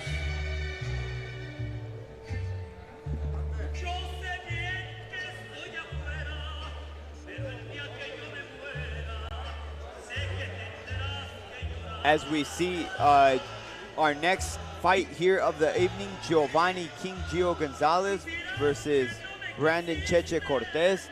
And a little jawing here with the fighters earlier this week. No, este fin de semana venimos con toda la actitud para salir invictos, para seguir con nuestro récord intacto y para agregarle una victoria más al récord. Cortez, I saw film on him. And if he comes in and tries to fight me like he fought his last 4 opponents, he's gonna get knocked out. I can guarantee it. Pues ahora sí que el knockout se va a ver en la pelea. No puedo yo predecir porque yo sé que mi rival viene fuerte, viene con todo también. Pero si se presta la oportunidad, yo voy a noquear. Just a fighter that pretty much fought anybody to put in front of me. I don't cherry pick. You can see that off my record. I'll fight anybody. I can be undefeated right now if I really wanted to. But at the end of the day, you know, I wouldn't be testing myself getting there. I have a couple losses. Some of them should not be losses, and some of them I accept. But at the end of the day, that's what makes me a better fighter. Tuve un periodo de inactividad por diferentes cuestiones, lesiones, y también como tengo otra carrera, me dedico a la música también. Estuve enfocado unos años en eso y hasta que se nos prestó la oportunidad de regresar y estamos volviendo, pero no por eso venimos menos preparados. La audiencia me causa mucha emoción de que vaya a haber tantos espectadores por televisión observándonos, viendo el trabajo que vamos a hacer. Y pues nada, solamente me siento emocionado por ya sacar el compromiso y por pelear, por subir al ring. Yeah. I was at a gas station in Stockton, and there were some big old, he was like 6'3", 6'4", big old Mexican gangster-looking guy, just looking at me from far away. And then I noticed that he was, you know, staring at me, but I'm just not used to, you know, people recognizing me. So he comes up to me all crazy. He goes, "Hey, you're Gio." And then I was literally getting in my boxing stance, backing up. He was like, "Oh man, I'm a huge fan. I saw your last fight on Best in Boxing against that one dude." It's crazy, you know. It's just I'm not used to that, and that's dope.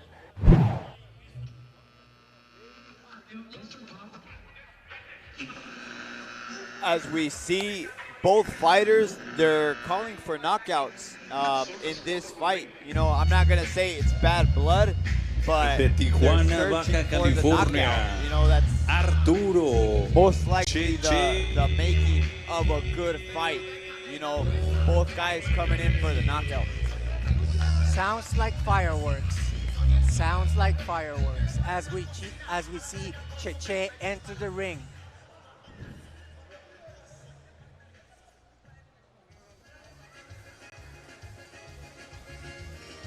From Stockton, California, USA, Giovanni King Gio Gonzalez. King Gio Gonzalez. You can tell that a fighter is from Stockton because he's both relaxed but intense at the same time. You know what I'm saying? So here is definitely. King Gio. King Gio has a lot of experience. You know, he does have a decent record. He's fought a lot of undefeated fighters, a lot of fighters that are good. And like he mentioned in his interview, he fights anybody. Tonight, his opponent, 5-0. Definitely. His last opponent, 5-0. The opponent before that, 6-0. The opponent before that, 6-1. Guys, this man comes to fight. We're in for a treat. We're definitely in for a treat. BIB, the best in boxing. Presentan este encuentro pactado a 6 rounds en la división de peso ligero. Let's get ready for 6 rounds of boxing in the lightweight division. Your 3 judges scoring this bout in ringside. Sus 3 jueces, Sergio Lechuga, Carlos de la Rocha, y Jesse Hernández. Y su referee, your referee in charge of the action, Juan José Ramírez. Introducing the fighter standing in the blue corner, wearing black with white and red. He officially weighs in 135 pounds. Presentando ustedes en la esquina azul, con pantaloncillo color negro con blanco y rojo, con un peso de 135 libras. He stands with a perfect professional record of 5 wins, no losses, and 4 of those wins coming by the fast way of knockout. Presenta un récord de 5 victorias, 0 derrotas y 4 de esas victorias por la vía del knockout. Representando la colonia El Dorado de Tijuana, Arturo Cheche Cortez. And his opponent across the ring, standing in the red corner, wearing black trunks with silver trim. He officially weighs in the same 135 pounds. Y su rival en la esquina roja, con pantaloncillo color negro con plata, con un peso idéntico de 135 libras. He stands with 15 professional bouts, 10 victories, 5 defeats, and 8 of those victories coming by the fast way of knockout. Presenta un récord de 10 victorias, 5 derrotas y 8 de esas victorias por la vía del knockout. Representing 209, Stockton, California, USA, Giovanni King Gio González.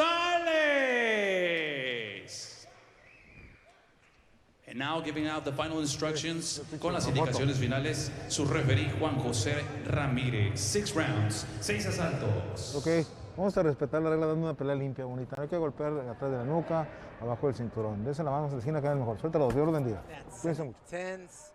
Intense stare down as we enter this fight. You're right, an intense stare down. They both proclaim knockouts. Giovanni King Gio Gonzalez, Brandon Cheche Cortez. And what usually happens, Dylan, when two guys go ahead and call out knockouts? Well, what do you think is going to happen in this case? I think one of them is going to sleep, Chris. But with Gio, I remember the last fight he had with Pinto. He had real good ring IQ, moving around, touching, moving. Yeah, a very good boxing sense does King Gio have. And right now he seems to be taking a different approach, sitting down on the punches and walking forward. Going for that knockout, just like you said. Nice overhand right by Cheche. He connected. Yeah, and Cortez making true of his statement, wanting the knockout, an explosive overhand right and left hook. Good combinations by Cortez. And good head movement by Gonzalez. I like the calmness that I see in Gonzalez. You know, he's just walking forward. You know, really no expression on his face. Just nice and calm. That's what you want to see in a fighter.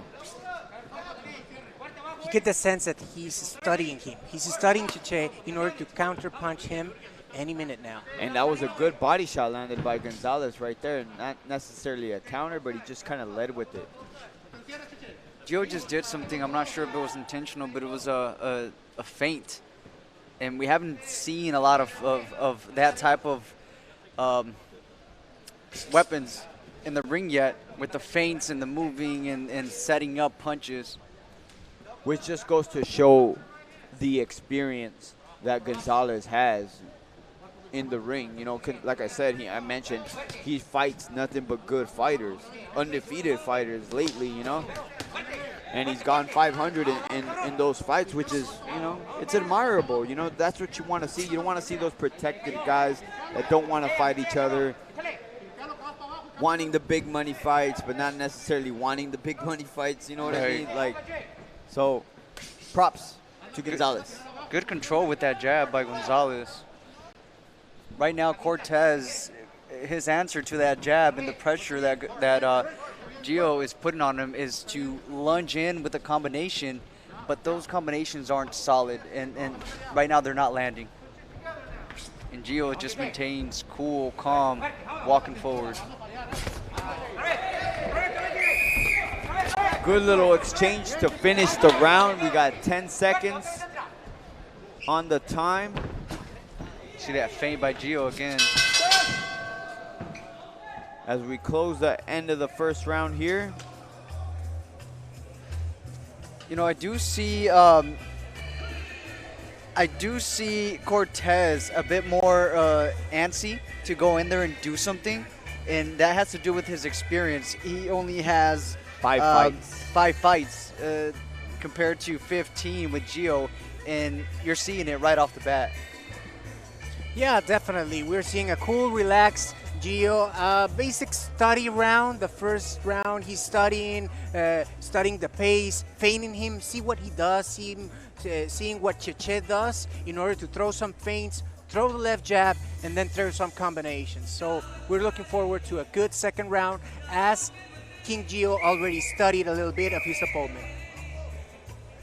As we bring you to the replay, a little back and forth action here of that first round.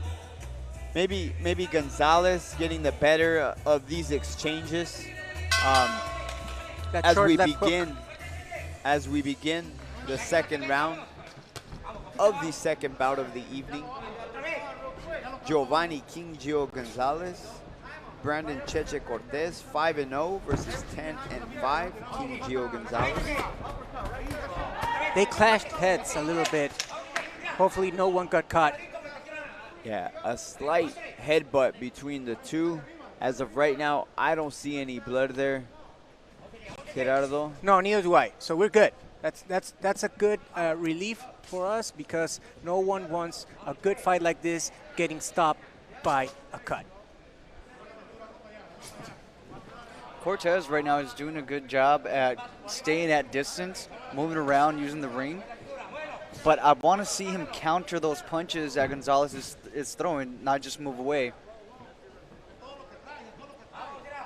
And also Gonzalez maybe being a little passive here on the pressure. If you recall his last fight with Pinto was just relentless and coming forward on him. The Terminator. The Terminator, and good combination. And yes, Gerardo, good combination. Oh, landed. they're trading now. They're trading right in the middle of the ring. Both of them connected. King Gio says, "Bring it on, bring it on." Cortez says, "Let's go." And it seems to have woken up Gonzalez because he, like I mentioned, he was a little passive in the beginning of the first round and the second round. So maybe he just needed to get woken up by a hard shot by Cortez. High intensity, high action round. We're in for a treat. As I told you, do not blink, fight fans. Do not blink.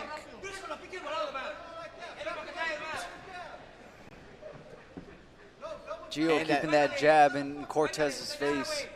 And a good 1-2 by King Gio there.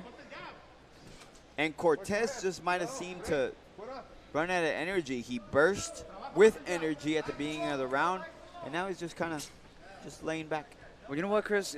Cortez is going back to what he was doing on the first round, where he jumps in with, like we said last time, a fury of punches, does some damage, but, you know, he needs to follow that up. Yeah, it's very few and far between. And Gonzalez taking a little bit more initiative now, switching to southpaw, which typically means you're a little frustrated, in my opinion, as a boxer. He ate a left hook right there. I agree with you, Chris. When they As start Cortez turning walks away. southpaw, they're trying to find something. Oh, nice. And they punch after the bell. And Cortez says, "Let's go, bring it." And here we go, as they promised. They want the knockout. We still have 4 rounds left. As we close the second round, it was an exciting round. And I want to take the time, guys, to shout out to our friends in Lagos, Nigeria, Orakwe Blessings and her team. They are 7 hours ahead of us over there. This young lady became a Toscano Boxing Promotion fan watching global sports streaming videos. She found Toscano Boxing Israel Guajardo on Facebook. Thank you and your team for tuning in. We really do appreciate you guys. I have a question. Stockton versus Tijuana. As we see the replay of the exchange, huge exchange as we start round number 3. So here's my question to you guys. Tijuana versus Stockton. Is this high action fight a surprise to you? Absolutely not. You have 2 fight towns. You know, obviously Tijuana is world known for being a fight town. Stockton is coming up to being recognized as a fight town. You know, in the United States, we know them. You know, we got the Diaz brothers. I always mention the Stockton slap. Stockton slap. If you keep looking at me like that, Dylan, you're going to get the Stockton slap. Back to what? So it is time. It is time to enter the chalupa meter once again. I'm giving 3 chalupas for this fight this far. 3 chalupas. Great fight. What's the max chalupas, Gerardo? A zillion. A zillion. A zillion. A zillion chalupas. So we're very low on the chalupa meter as Cheche Cortez lands a good shot on Giovanni Gonzalez, but still moving back. Ooh, nice 1-2 combination to the body. Yeah. And it seemed to get Cheche Cortez attention there. And he goes back to the same combination, adding a hook at the end of it. Changing levels. King Gio is changing levels. Now, Cortez seems to be doing the same strategy, which is moving back, allowing Gio to throw his combinations, and then going in there with a bunch of punches, and then moving again. Right there where he's standing in front of Gio, he needs to act. He needs to have a jab of his own, and I just stand in front of Gio. I noticed how Cheche Cortez's mouthpiece is like kind of halfway out. What reading do you guys make out of this? Well, the mouthpiece that he has is those mouthpieces, personally, I don't like those. They're kind of tough to breathe through. It's a double mouthpiece, if I'm not mistaken, right, Dylan? Yeah, it looks like the ones that you put into the water and you mold, and it has that little slit in the middle that you have to breathe through. Yeah, definitely not the easiest mouthpiece to breathe out of, especially in a professional boxing fight. You know, they're scheduled to go 6 rounds. Nice overhand right for Cheche. It didn't seem to phase Gonzalez as Gonzalez continues to pressure. He's keeping that jab active. Nice body shot shot by Gonzalez. And I believe he thinks he hurt him because he's putting on the pressure to close the round. And a good counter left hook landed by Cortez. And there is no punching after the bell here in the 3rd round. This is a fight. This is a very good fight. We got to thank Toscano Boxing Promotions, Best in Boxing, Global Sports Streaming. And a huge shout out to Matt Walton, XFC Australia, New Zealand. They're 13 hours ahead of us. Matt and Toscano, they became friends through mutual friends, Bradley Cummings of Ipswich, Queensland. The story goes, one of Toscano boxing team members was on a 3-day cruise, Chris, wearing a promotional t-shirt, and Cummings commented that he liked the shirt and was a boxing fan. And in true Toscano boxing promotion style, he gave it to him. Thank you, Matt Walton, XFC, and Bradley Cummings for tuning in. We do this for you guys. That's awesome, man. The fact that we can reach a worldwide audience here with Best in Boxing. This is awesome. This is great, man. This is, you know, I'm excited about the bouts. I'm excited about who we can reach, how far we can reach the internet today. Bringing you a good bout here. King Gio Gonzalez, Brandon Cheche Cortez. Gio with the jab. Good overhand right by Gio.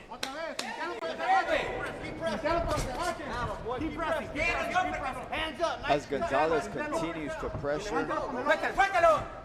Gonzalez is keeping that jab in Cortez's face. If he uses that jab and then takes it to the body, or fakes that jab and takes it to the body, he's gonna put Cortez in some trouble.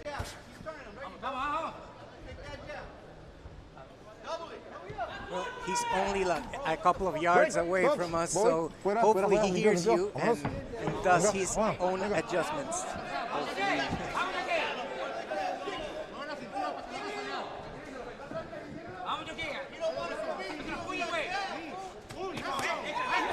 Good punch combination by Cortez. Good exchange by both fighters.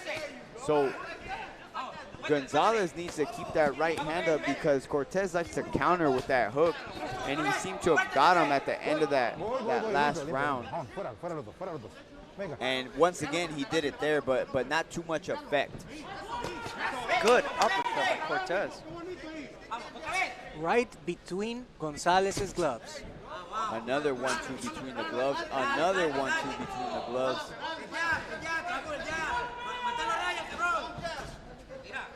And Cortez seems a little weary, and he still has 2.5 rounds left. Cortez right now is walking around using the ring. If Gonzalez can cut the ring off and put him in one of the corners, he's going to put Cortez in a troubling spot. As Cortez seems to smile. I don't know if we could, I believe it's a smile, or maybe he's having a hard time holding that mouthpiece in his mouth.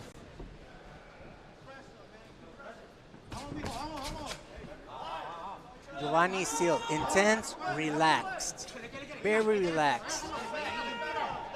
High-paced fight, a lot of action, a lot of combination, give and take, but yet he's relaxed.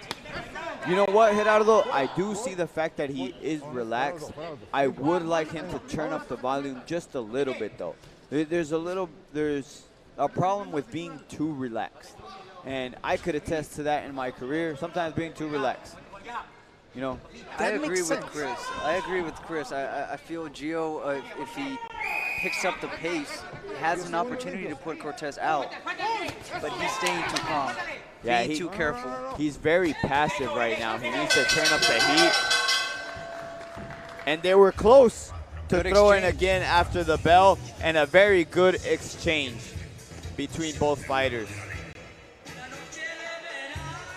As we take a look at the camera here, looking at Villalobos just hanging out from Guadalajara, Jalisco, Mexico.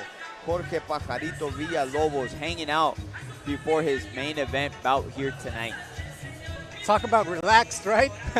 Yeah. Where's his margarita? It should be around there somewhere. It's fine to relax there where you're on the couch. You cannot relax in the ring like Gio Gonzalez is doing a little bit too much. As we see the exchange from both fighters here. Tough for him to score. How do you have it this far? Well, the truth is, I'm not scoring it, but the tell of the fight, I believe, is somewhat even. Like I don't see, I wouldn't give the fight yet to either fighter. So I'm gonna go out on the limb and say 2-2 with the last 2 rounds up for grabs. I'll say I this. agree, Chris. More and more chalupas as we enter the 4th round. It may or may not stick.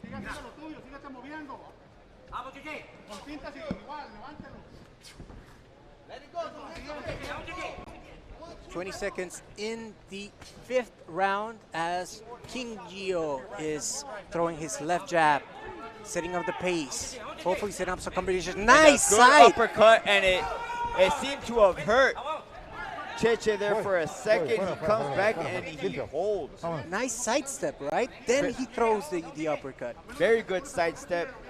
Get out of your opponent's view and hit him with a shot he doesn't see. And that's what happened there. Let's see if Gio does it again. And a little desperation from Cortez, throwing that overhand right, easily evaded by Gonzalez.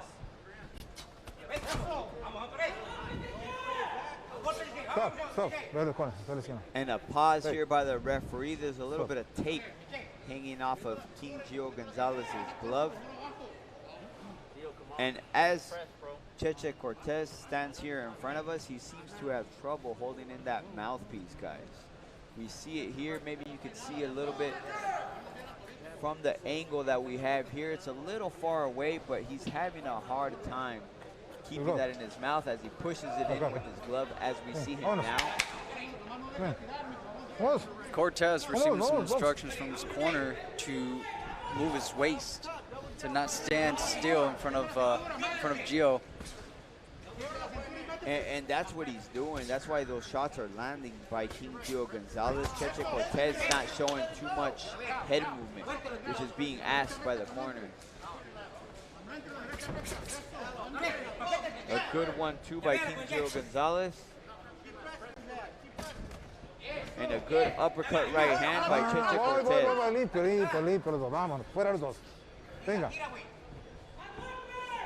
And the corner pleading with Cheche Cortez to throw more shots, to throw. as we can hear everything. As we have no audience here, you hear the corners. You know, that reminds me, Chris. Nice right hand. That was a good right hand by Cortez. It seemed to have wobbled Gonzalez there for a second, forcing him to hold on. And there goes the overhead right, and a good hook by Gonzalez, and we're starting to pick up the fight once again. But it seems as though Gonzalez might be a little bit weary from that shot landed by Cortez. And yet he throws, and yet he comes. He's keeping that jab out there. That's what he should do. As he walks forward, you're right, Gerardo. He's walking forward, throwing that jab, landing a good jab there is Gonzalez. And what I mentioned earlier, stop being so passive. Ooh, nice good overhand right. So closing the round, and again with the overhand right once again. Gerardo, I'd hate to be in your shoes right now to be scoring this round especially, but I'm going to swing it to you. How do you have this fight scored Tell you so what, far? I threw my scorecard paper down the drain. I'm not willing. I'm just enjoying the fight because I am in full fan mode right now. A zillion chalupas, Tijuana versus Stockton. This is boxing. Hey, I'll tell you guys, Gerardo's not lying. Best in Boxing presents September 19th. This is a young man that they have tremendous hope for. Kevin Torres takes on Jose Cuevas in a power for power showdown. And this is not body repair, folks. This is body destruction. A lot of power in both hands. He scored a lot of knockouts here in the Best in Boxing. A lot of one-punch knockouts. That's it. That's all she wrote. Kevin Torres with a sensational first-round knockout. The Diamond Boy Torres. Kevin Torres versus Jose Cuevas, September 19th, 3 p.m. Pacific. Only $5.99 pay-per-view. Tickets on sale now at bestinboxing.com. 3 p.m. Pacific.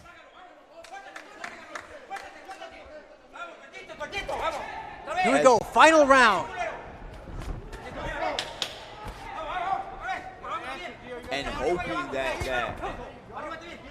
King Gio Gonzalez picks up the pace here as his opponent looks a little bit weary, does Cortez. Trying to take that undefeated record is Gonzalez. Cheche Cortez trying to hang on. So if I am in King Gio's corner, what I would say is, this is not your hometown. Throw more punches. Try to take it home.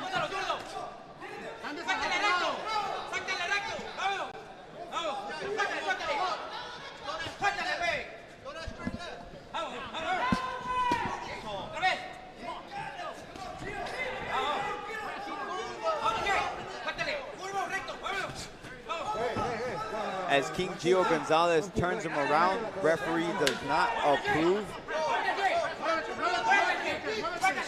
And both corners pleading with their fighters, as we can hear everything they're saying, for more shots, for more shots.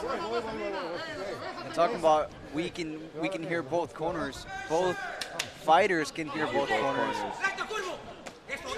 Ooh. But maybe the only difference is that Brandon Cheche Cortez, being from Tijuana, may not understand the English being spoken from Gonzalez's corner. But either way, they're both pleading the exact same thing. Come forward, throw shots. Come forward, throw shots. It should be an interesting last minute to see who's able to win this fight. I'd hate to be a judge because this fight is very close.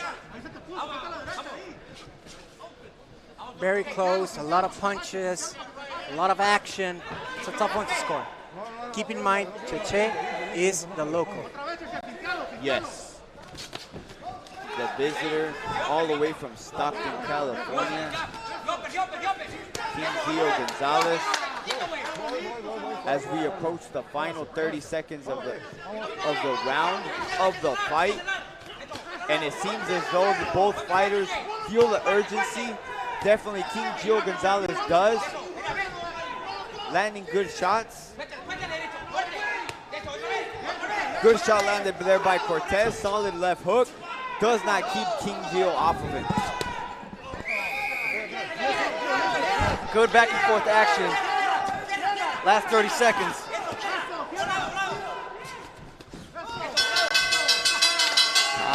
And a good close to our third bout of the evening. That's a tough one to score, Chris. It's definitely a tough one to score. I'd hate to be a judge here. You know, hey, I'll tell you what, though. They both said, I'm going out there for a knockout, and they did not disappoint. It was nonstop action from the start. And you could tell. You could tell they don't like each other. I was actually going to mention one of the rounds where they were throwing punches a little bit after the bell. A little bit after the bell. That it's good we have interviews in the locker room because we may have to take the fight there. You might be right. You know, there seemed to be a little bit of bad blood. They did not do the typical handshake after the bout. You know, after you throw down for 6 rounds, typically in boxing, you forget everything about it. But right now, these guys didn't say what's up, didn't give a dap, no props. Slightly angry, maybe, I don't know. But a good showing by both fighters. I wouldn't be surprised if it's a draw, Dylan. The truth is, it's kind of hard to pick a winner here in this bout. But, you know, the judges have a tough task ahead of them. Yeah, I think you're right. It's tough to give it to one specific fighter right now.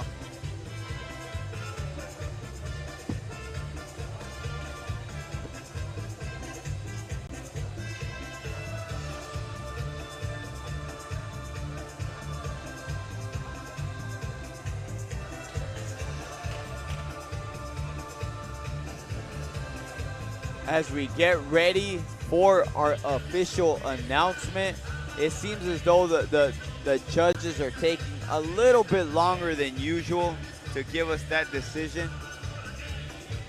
taking their time. So typically, what does that mean for you? What does that mean for you, Dylan? Typically, it means that, like us, they're having a hard time scoring this. It was back and forth. You know, it's going to depend on how each individual judge sees this fight. One was coming forward, and the other one was working off the back foot. Some people like to give credit to the person putting on the pressure, but if you can box intelligently, going backwards, some judges, you know, give you points for that.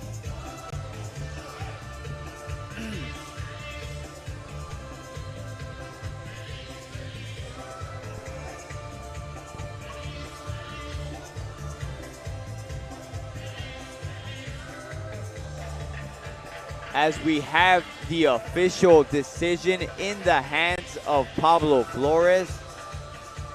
Here we go for the official announcement.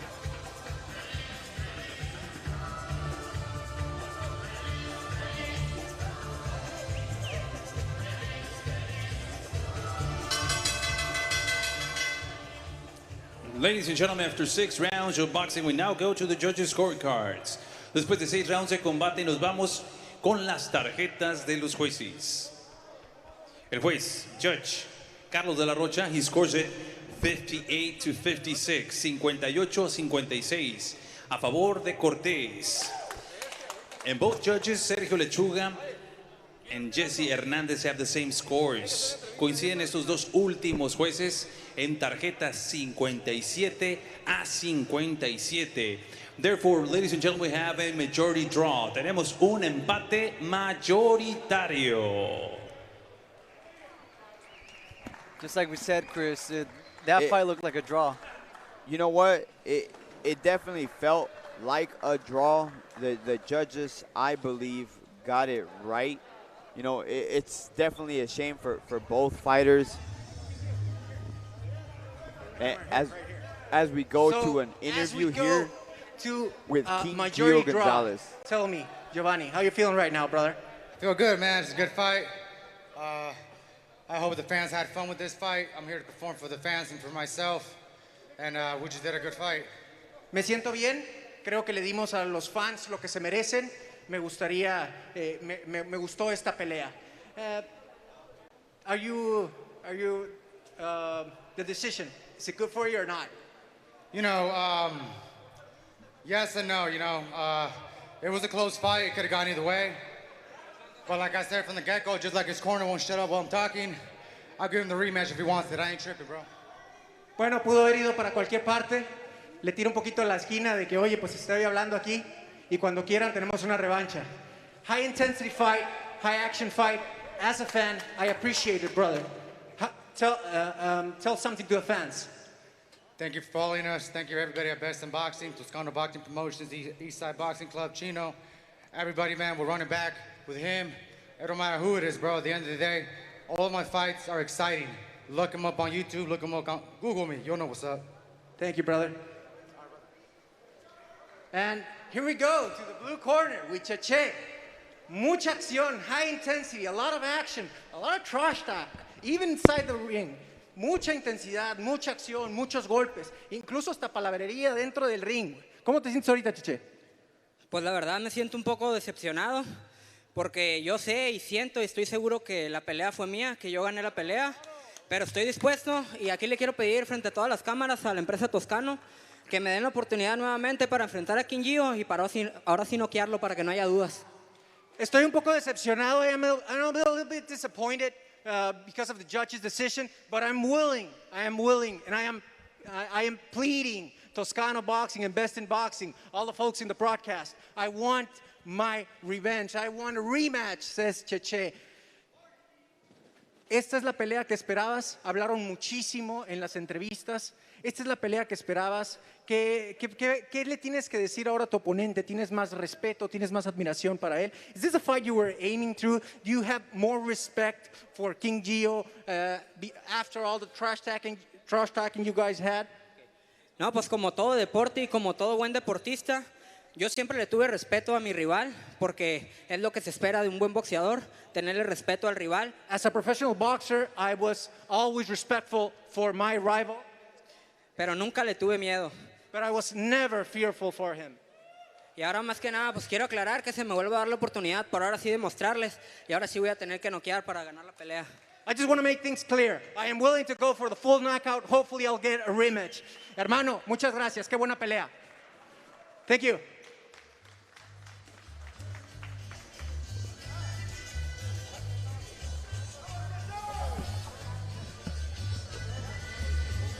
So like I said, Chris, the fight in that locker room, you know, it's looking more real now. Yeah, definitely looking more real now.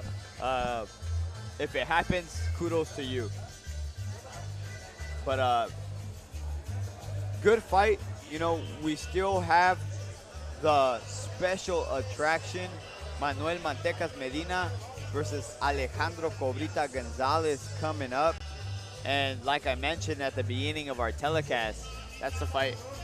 That's the fight I want to see. I'm excited. I'm excited for the exhibition belt as we see a little clip from Cobrita Gonzalez in his prime. Yeah, that's definitely an exciting fight coming up. Yeah, he was good in his day, great in his la verdad, day. yo siento que yo y Mantecas Medina tenemos una cuenta pendiente de aquel 1995 septiembre, que lo recuerdo muy bien. Voy a tener la oportunidad de revancha, más que nada. Yo siempre la quise porque yo, la verdad, no perdí esa pelea. La verdad, todo muy cerrada la decisión. A lo que yo voy, ¿cómo quieres ganar una pelea? Corriendo. En ese entonces yo tenía un manejador, un promotor que era Rogelio Robles. Pues me cambió, faltando 15 días, me cambió el rival a un correlón. Y a esto Lizárraga es un peleador de choque. Yo dije, esto lo voy a noquear. En 15 años no me alcancé a adaptar. Y de verdad tuve demasiado... no me ganó. Y yo siempre quise la revancha y ahora va a ser una revancha en sparring y pues de todos va a ser igual. Yo voy a salir a hacer mi trabajo. De primero, la verdad, me dio flojera. lo que me da flojera es prepararme, otra vez levantarme temprano, correr, que eso es lo que no me gusta. Pero la verdad, cuando me dijeron que era Mantecas Medina, me dio gusto. Dije, pues vamos a ver si vengamos ese 23 de septiembre que me ganó. Y yo tengo mi gente, que mi gente está siempre pendiente de lo que hago, y la verdad, tengo mucha gente que me está apoyando, mucha gente incluso me ha dicho que por qué no regreso, porque pues todavía tengo los mismos movimientos, pero tú bien sabes que lo que bien se aprende nunca se olvida. No, yo vengo a trabajar, yo no vengo a ver algún día de campo, no, yo vengo a pelear, a que la gente salga contenta. De mi parte no va a quedar, porque la gente que me conoce sabe cómo salgo a pelear. Yo desde el campanazo yo me voy sobre de ellos y no me importa recibir golpes, nunca me importó y ahora menos. As we see the tell of the tape, go ahead and break it down for us, Dylan. We have Mantecas versus Gonzalez, 49 and 48. You know, they're about the same. The only thing, Mantecas has that reach, which I'm going to expect him to use, keep Gonzalez at bay. Like Gonzalez said, Mantecas was running in the last fight. I don't know how it's going to be on this one, but he has that reach to keep him at a distance and not let Gonzalez work. It's only 3 rounds, so maybe he'll be able to keep him at distance. And like I mentioned earlier, you know, this is the one that I wanted to watch. I think it's cool, man. Like, honestly, man, like, I know it's an exhibition. Up until we saw right now what Alejandro Cobrita Gonzalez said, he wants to kick his ass. He's ready for it. He's angry. You know what? He let that anger stew in his soul for so many years, and it's about to finally, you know, let loose. This is cool, man. De Absolutely Guadalajara, cool. Jalisco, México.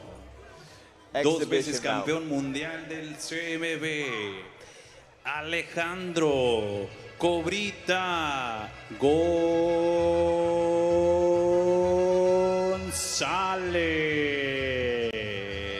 Alejandro Cobrita González. Trust me, especially young fight fans, especially you guys, young fight fans that are tuning in tonight, get this.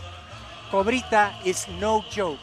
He's old school fighter. He fought Orlando El City Salido. You guys know who Orlando El City Salido is. The only guy who have beat Lomachenko. Yeah? I'll leave it as that. Yeah? Enough said. Enough said. Mic drop. It's an honor to call a fight. It's a dream right here. It's an honor.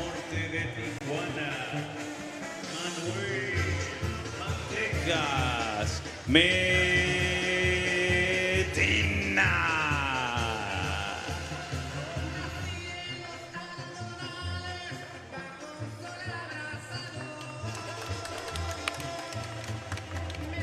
Manuel Mantecas Medina, another OG, proud from Tijuana, Mexico. A great boxer, very fast, changing levels all day long. Manuel Mantecas Medina, it will be a treat to watch, even as the age has taken, obviously, his toll on both fighters. It'll be a treat. We're in for a treat. And to rub it in a little bit, Mantecas Medina brings his title belts into the ring. Queremos tener la atención de todos ustedes en el centro del ring. That he took from Alejandro La familia Gonzalez in 1995. Mental combat. Mental combat. Definitely no love lost here. De las promesas boxísticas de esta ciudad de Tijuana nos referimos a José Brigel El Gallito Quirino Jr. The Mexican family of boxing is mourning as we speak. We recently lost one of Tijuana's own promising rising star, José Brigel Gallito Quirino Jr. Vamos a escuchar las 10 campanadas en silencio. Y después le vamos a enviar un fuerte aplauso al Gallito Quirino hasta el cielo.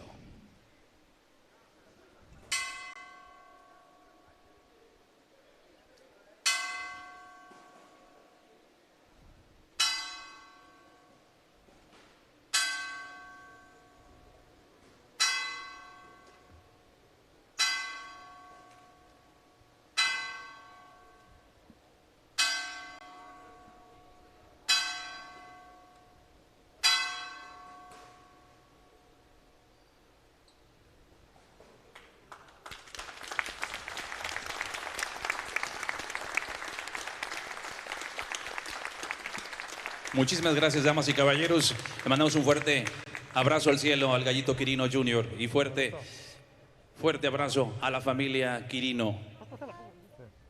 Ahora bien, damas y caballeros, prepárense. Toscano Boxing Promotions y BIB, The Best in Boxing, presentan este encuentro pactado a 3 rounds de exhibición en la categoría de peso pluma. 3 rounds, an exhibition bout in the featherweight division. 2 leyendas que se vieron las caras hace 25 años, 25 years ago in the making. These 2 great Mexican legends saw each other, and now it's time to take care of business. Ahora en esta noche, 25 años después, van a terminar de arreglar los asuntos en el cuadrilátero. En la esquina azul, in the blue corner, wearing the Mexican colors, green, white, and red. En la esquina azul con los colores mexicanos, verde, blanco y rojo. Él es un 2 veces campeón mundial del CBB. He's a 2-time WBC world champion in 55 professional bouts, 49 victories, 5 defeats, 1 draw, and 33 of those victories coming by the fast way of knockout. Presenta un récord de 49 victorias, 5 derrotas, 1 empate y 33 de esas victorias por la vía del knockout. El orgullo de la perla tapatía de Guadalajara, Jalisco. Damas y caballeros, con ustedes, Alejandro Cobrita González.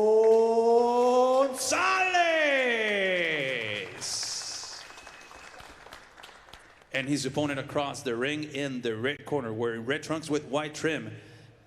Y su oponente en la esquina roja con pantaloncillo color rojo con blanco. He's a 5-time world champion, 5 veces campeón mundial de la OMB, la FIB y el CMB. He is a WBO, IBF, and WBC former world champion, standing with 84 professional bouts, 67 victories, 16 defeats, 1 draw, and 32 of those victories coming by the fast way of knockout. Presenta un récord de 67 victorias, 16 derrotas, 1 empate y 32 de esas victorias por la vía del knockout. Originario de Tecuala, Nayarit, avecindado en la zona norte de Tijuana, Baja California. Damas y caballeros, con ustedes el galán de galanes, Manuel Mantecas Medina.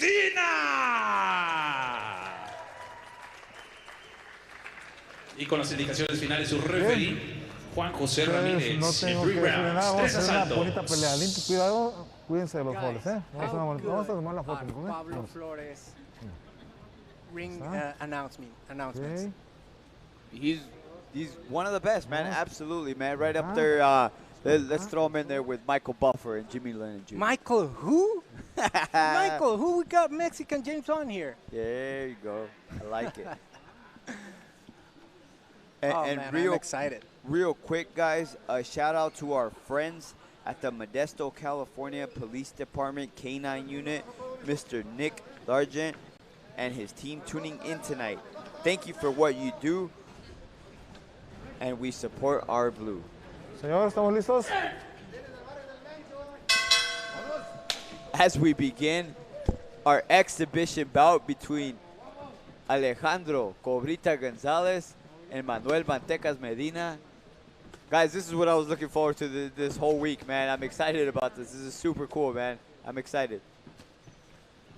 The kid that loves boxing is, I'm with the biggest smile on my face right now watching this. Yeah, man. I mean, legends this is what we fight. do, man. This is cool, man. I like it. This is for the small Gerardo in me. Yeah, the little fanboy coming out of me as well. Don't worry about it. As we see Mantecas throwing that jab, right hand, filling each other right now. Keep in mind, folks, this is only a 3-rounder, so we must see intensity any second now. Good pace by both. Yeah, we'll see where that intensity that Alejandro Cobrita Gonzalez was talking about. He wants to avenge that 1995 loss. I was 9 years old, still going to piñatas. Dylan, were you even born? I was not. No. You were watching it from the sky, brother. I was not born yet. I dislike you, Dylan. I dislike you and your. Wait, September 1995. That's my birthday, man. Yeah, I was born. You were coming out. I was born. You were coming out of the womb. I was alive. I envy you, man. I don't. And real as my quick, guys, vintage co-hosts here are talking about the fight, these guys have not stopped working. Not at all. They are both champions. As big and as big as they come. They're both huge fighters. They're both legends. Yeah, you know, Manuel Mantecas, I've actually had the pleasure of meeting. He's very active here in the amateur boxing of Tijuana, Baja California. He's in anything boxing, he's there, he's present. This man loves the sport. Yeah, that's one thing that we touched on earlier, Dylan. The fact that I recall when I was coming up in the early on professional ranks, I would see Mantecas Medina pretty much at most of the gyms. He just likes hanging out around boxing. Some of the amateur events too. He was there. He loves boxing. That being said, what I wanted to share with the public, and I shared it with you earlier too, Dylan. If you don't remember watching the fight between Alejandro Cobrita Gonzalez and undefeated 41-0 Kevin Kelly in 1995, Cobrita Gonzalez took the WBC title from Kevin Kelly, and one of the best fights I've ever seen in my life. I recently saw it again on YouTube. Oh man, that's the epitome of a championship fight, man. Cobrita Gonzalez drops Kevin Kelly, pouring it on. Kevin Kelly comes back, drops the challenger. And soon after, Cobrita Gonzalez just takes over. He's too much, too young, too strong for Kevin Kelly, and they stop it in the corner.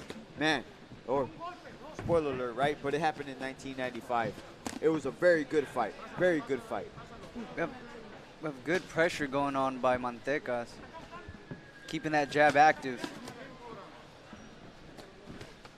And that's kind of something that we saw in his fight, where he won the WBC title in a close contention against Alejandro Cobrita Gonzalez. Just kind of like the herky-jerky pressure, moving his hands.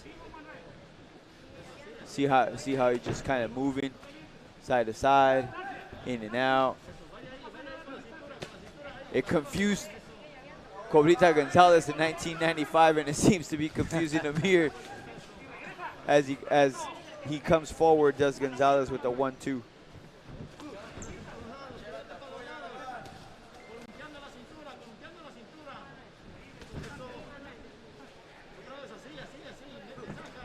And Mantecas Medina, the older of the two by a year, but he still has pretty much the same style he had it in his youth. You know, just moving, footwork. And Gonzalez doesn't seem to have that little pep in his step that he had, you know, like I said, when he knocked out Kevin Kelly. Yeah, I love how the footwork. Oh, there you go. Ooh, left hand. Nice shot. Hard left hook there by Cobrita Gonzalez. And maybe that's a tone setter for the third round. Going to come out and put in a little bit more work.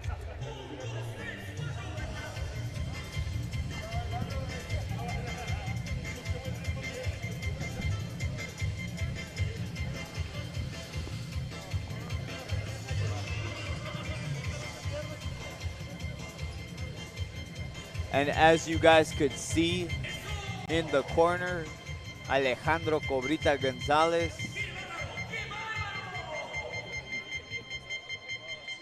Former world champion against multiple-time world champion Manuel Mantecas Medina.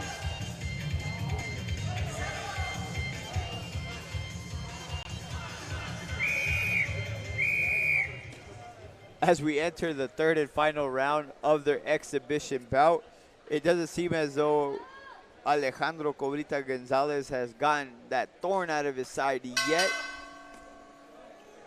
As in my opinion, Mantecas Medina. Whoa! What was? And I believe that's going to be ruled a slip, even though a shot was landed. A shot was landed. We don't count. Ooh, this is it, Chris. We don't count knockdowns in exhibition bouts, Gerardo.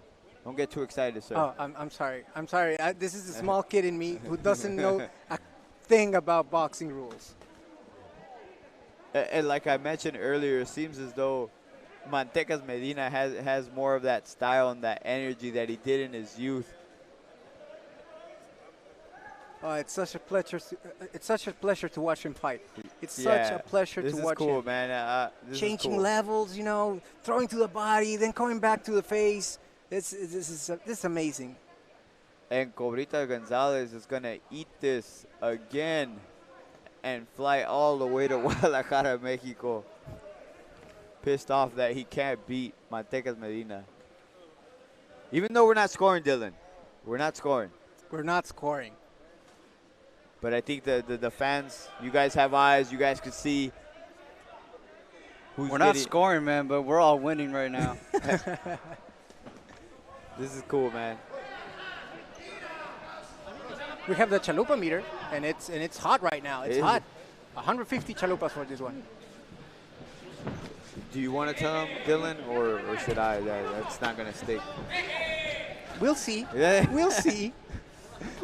Let's see the fight fans and The the fight public. fans. You be the The judge. chalupas? The chalupa The chalupa meter, man. I'm down with the chalupas, man. Put the meter on the screen. Put the meter My on man. on the screen. We don't have that technology yet here in bestinboxing.com. No. Limpio. Voy.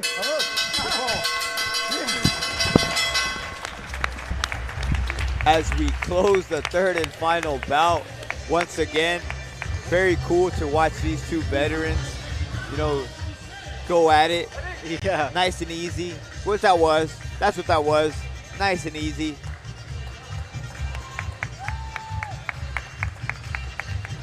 As Gerardo will be interviewing our legends, our Mexican boxing legends, Manuel Mantecas Medina, Alejandro Cobrita. Man, this is cool. This was great.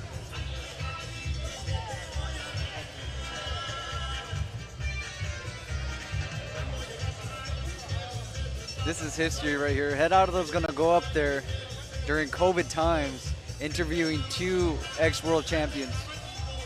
What an opportunity.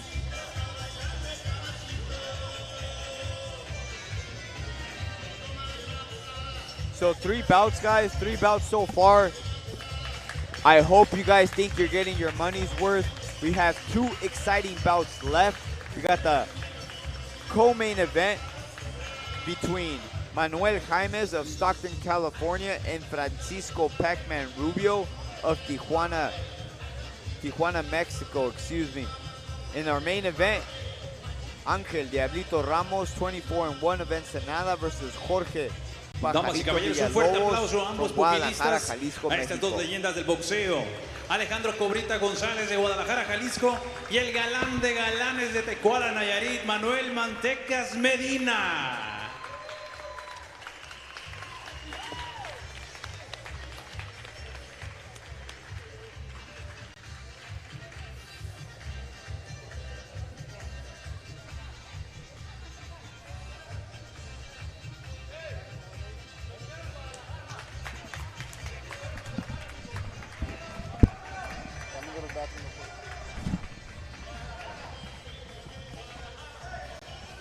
Guys, and in this opportunity to talk again real quick, go back. Ok, vamos a empezar con la entrevista. Y queremos empezar pasando con Jimmy Cobrita, por Kevin favor. Kelly, as we go ¿Qué up to tienes the que ring with decir? Gerardo. What do you have to say to the fans right now? No, que gracias por acompañarnos en esta gran noche, en esta gran exhibición.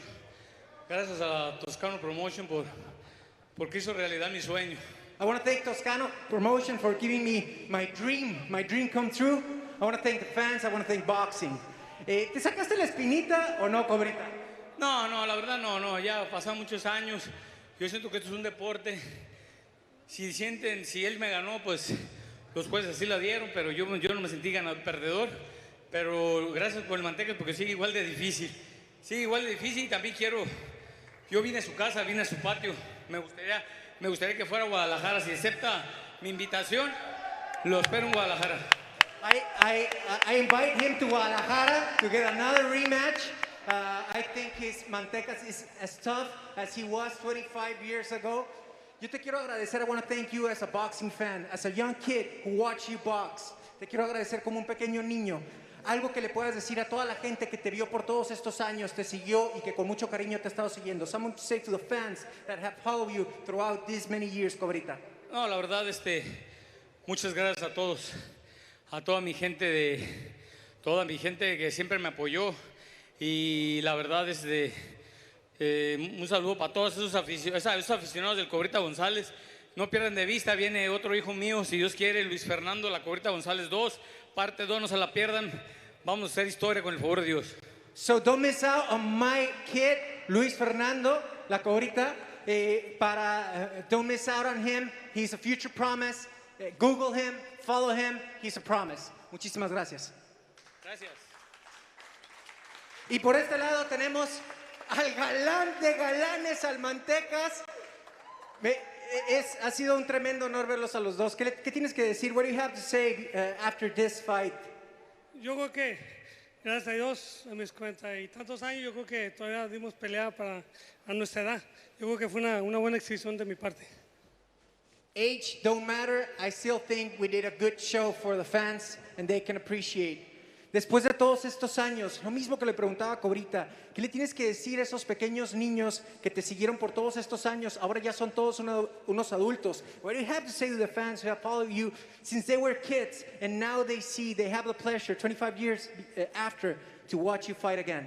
Yo creo que lo importante es checar las metas que ellos quieren, que se enfoquen en lo que van a hacer y que le echen ganas en el caso de boxeo, que corran mucho, que hagan mucho cardio y eso es lo más importante, tener mucha dedicación y esfuerzo. Set clear goals. Work hard. Focus. Te quiero agradecer por todo esto que has hecho. Eres un campeón de Tijuana. Siempre te vemos con los pequeños boxeadores, con los jóvenes boxeadores, muy activo con este deporte. I want to thank you for being such a people's champion, very active on the community, on the boxing community. Anything you want to say to them? Sí, pues yo creo que todo se va a mi manager, no, todo se va a mi gente que me ha apoyado toda la vida y yo creo que Tijuana se merece todo. Aquí nací y aquí terminamos. Here, I was born in TJ and I will end in TJ. Thank you for all my fans. Manuel Mantecas Medina. It was an honor, sir. Fue todo un honor. Muchísimas gracias.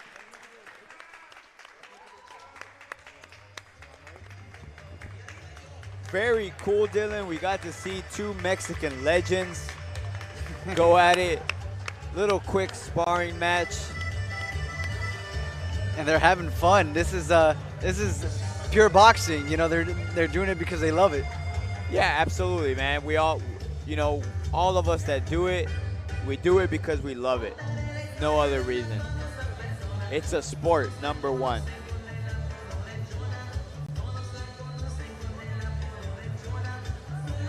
Oh, that was a nice right. As we see a little bit of action here between the two Mexican legends, back and forth.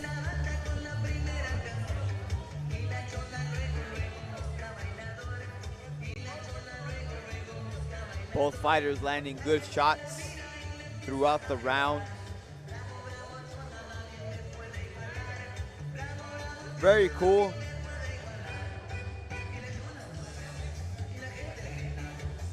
As we watch these replays of the action, I want to salute all the fine men and women in uniform serving and working around the world.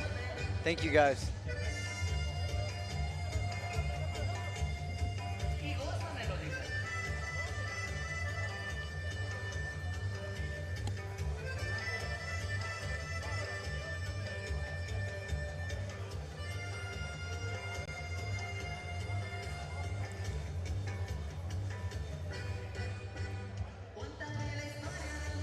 As we wait for the next bout, Chris, I just want to touch on the fact that we have an undefeated knockout artist coming from Stockton, Manuel Jaimes, versus a black belt in Taekwondo, Francisco Pac-Man Rubio.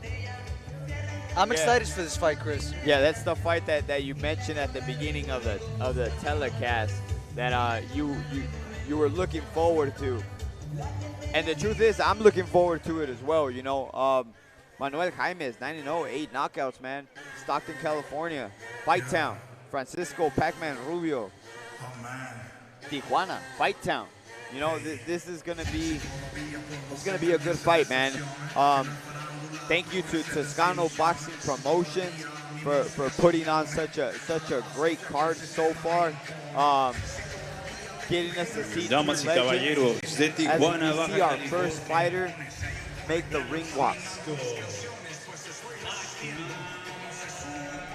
Rubio.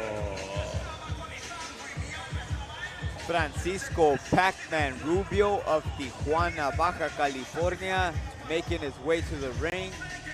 COVID-19 ready with his nice mask on and his beautiful robe.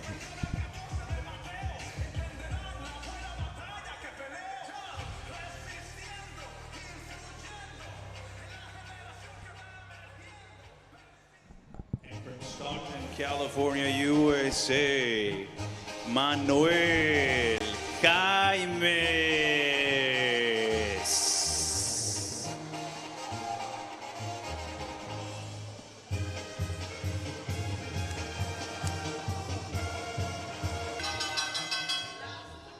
Ladies and gentlemen, this is your co-feature bout of the evening. 6 rounds of boxing in the lightweight division. Damas y caballeros, Toscano Boxing Promotions y VIP The Best in Boxing presentan su combate coestelar de esta noche. 6 rounds en la división de peso ligero. Your 3 judges scoring this bout in ringside. Sus 3 jueces: Carlos de la Rocha, Sergio Lechuga y Jesse Hernández. And when the bell rings, your referee in charge, su referee para este combate, Juan José Ramírez. Introducing the fighter standing in the blue corner, wearing black and gold.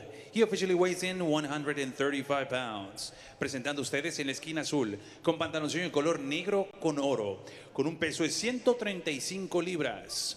In 10 professional bouts, he stands with 9 victories, 1 defeat, and 7 of those victories coming by the fast way of knockout.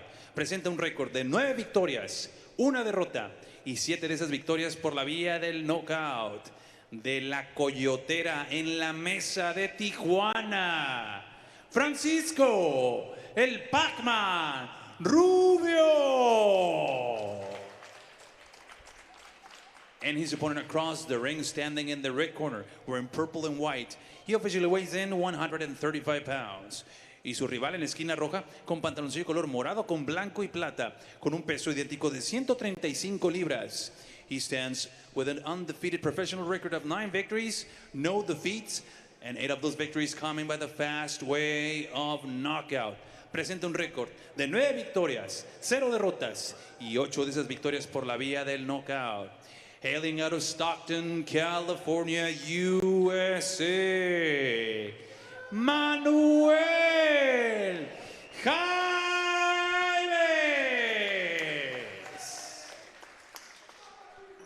And now with the final instructions, your referee in charge, para dar las indicaciones finales, su referee, Juan José Ramírez. 6 rounds, 6 asaltos.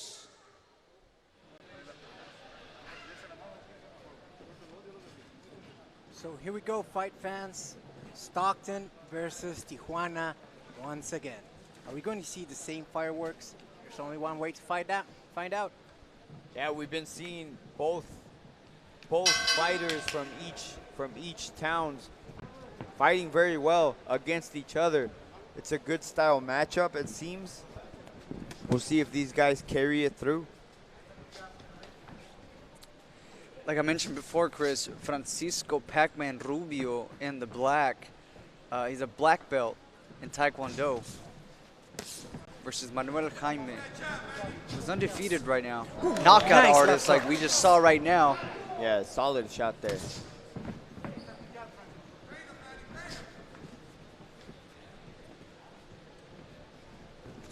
As it seems a little bit eerie where we don't have an audience and we hear the shots and we can hear the fighters moving side to side. We can hear it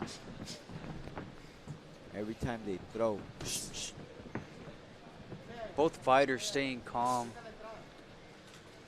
Yeah, this is a good feel out round. Is what's happening here.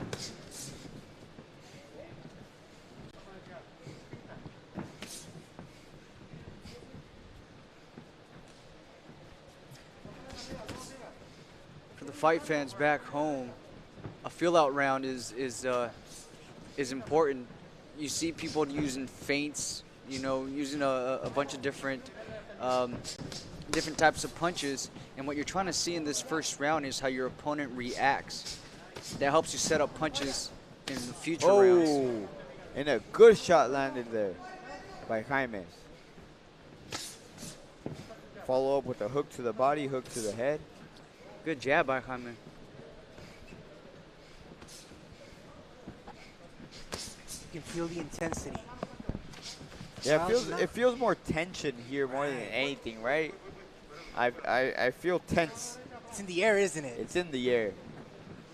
Anything can happen within the blink of an eye. You know, both these fighters are experienced. You know, they have 9 or more fights, so they don't have those jitters at the beginning as a few of the other fighters on the card have had. Yeah, well, they seem technically sound, the both of them. Manuel Jaime, Francisco Pac-Man Rubio. Just getting the feel of the ring. You know, this is a it's scheduled for a 6th round, excuse me. That's what I meant to say. It's not guaranteed it's going 6. Francisco very committed on working Jaime's body. He's throwing a lot of body punches. I wonder if his strategy is to wear Jaime's out with all that body work, then make the switch and go to the head, hopefully aiming for a knockout. Now, another thing with both these fighters, they have over 70 amateur fights, and good left hook by Jaime. Great round. Great round. Even though it was kind of like a feel-out round, yeah. Kind of like technical. It was technical. You know, once this music started playing, it feels like the air isn't so heavy. Yeah. You know? It almost feels like when you're at Las Pulgas, which Chris is a very a fan of Las Pulgas. You know? He's a frequent there. Maybe, but please don't say that, as my wife may be listening right now. Gerardo. Way to throw a guy under the bus there, sir. I took a shot to the dark. That was a shot in the dark. It was a shot. It was a shot in the dark. That was a good shot. He just told on himself. That was a good shot. He just told on himself. Oh man. Okay. All right. Let's talk about something else. I'd be a very bad culprit on 48 hours. How you like libraries? Just letting you guys know. As we enter round number 2, I wonder if both guys are going to pick up the pace a little bit more. And it seems like Manuel Jaime is trying to pick up the pace. He's starting a little fast. Different little footwork that he's doing now that he didn't do in the first round. But Francisco is no joke. He's throwing punches, stiff punches. You can tell that every punch of Francisco has power, has bad intentions. Yeah, good shots there by Jaime. Good shots. Ooh, good body shot. And real quick, I want to shout out to Joe Kimball and Split Team Management in New York. Thank you guys for tuning tuning in.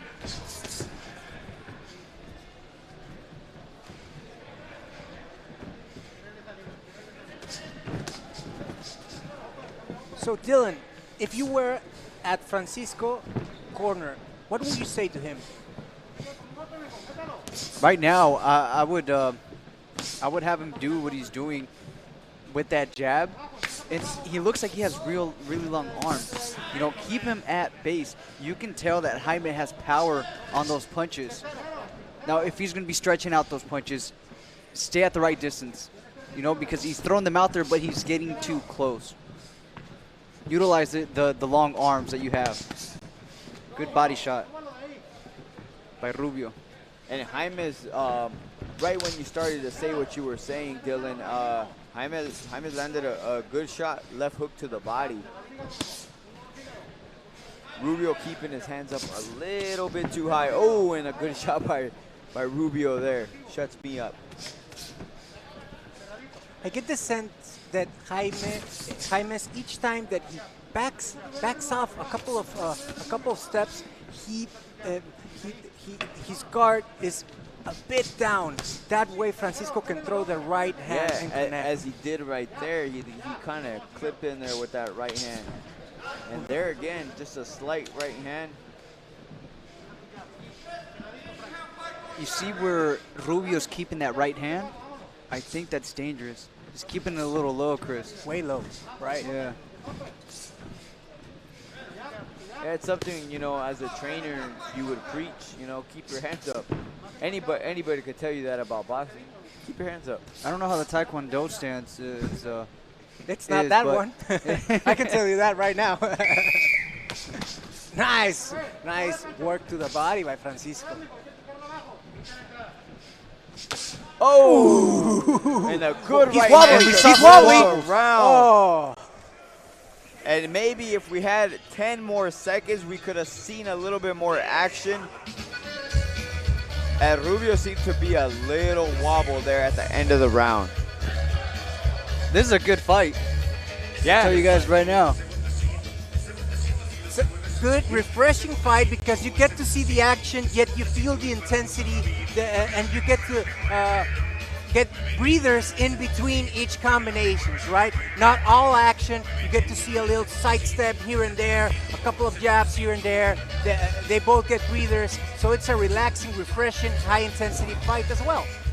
This is high-level boxing, you know, Right. and we touched on this in the last broadcast where even though it can be fast-paced, they're being smart. They're throwing the punches, they're picking them, and they're being strategic with it. Yeah, definitely both being strategic, throwing good shots.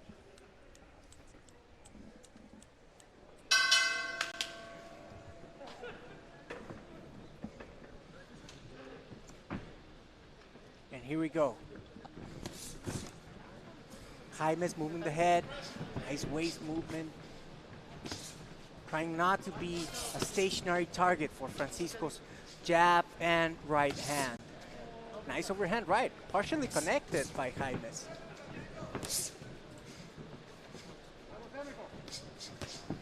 Again to the body. Francisco is fully committed to the body, throwing body punches and body punches. He should change levels as well. So a couple of bodies to the body, a couple of punches to the body, and then go to the head. And that Good long right hand continues to land by Pac-Man Rubio. He's doing a good job of measuring that distance. So guys, And that's what I wanted him to do, Chris. Like I said, he has long arms. Use them. I wonder if we are watching the start of a new era of rivalry between two cities, which would be Stockton versus Tijuana. I hope we are, because we are having our money's worth with both Tijuana and Stockton fighters tonight. Won't you say that, guys? I would agree, man. Both towns, good styles. They match each other. Tijuana, Stockton, California, very good. Both warriors. have yet to see a Stockton slap from any of the Stockton fighters. We're wishing for the Stockton slap. I want the Stockton slap. Please, Jaime, you can hear us right now. Stockton slap. Good work by both fighters right now. Nice jab by Jaime. And it seems now Jaimes is getting his rhythm a little bit more. We have the Jaimes, the Stockton slap versus the Tijuana Troncazo. I like it.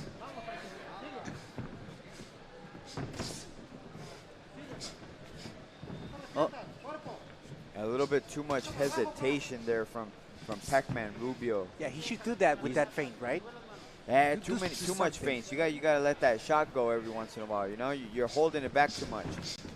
That's a good point. I think he's afraid of the sharp counters landed by Jaime.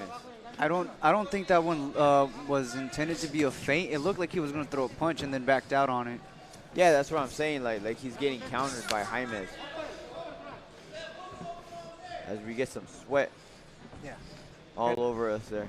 It was kind of like a warm breeze. It did not feel any good. It's cool though.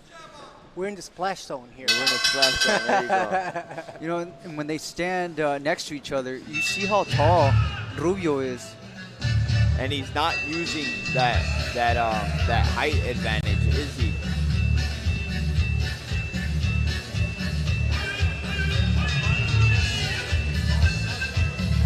Real quick, I want to give a huge shout out to Rick Glasser, international boxing agent, broker and consultant of New York.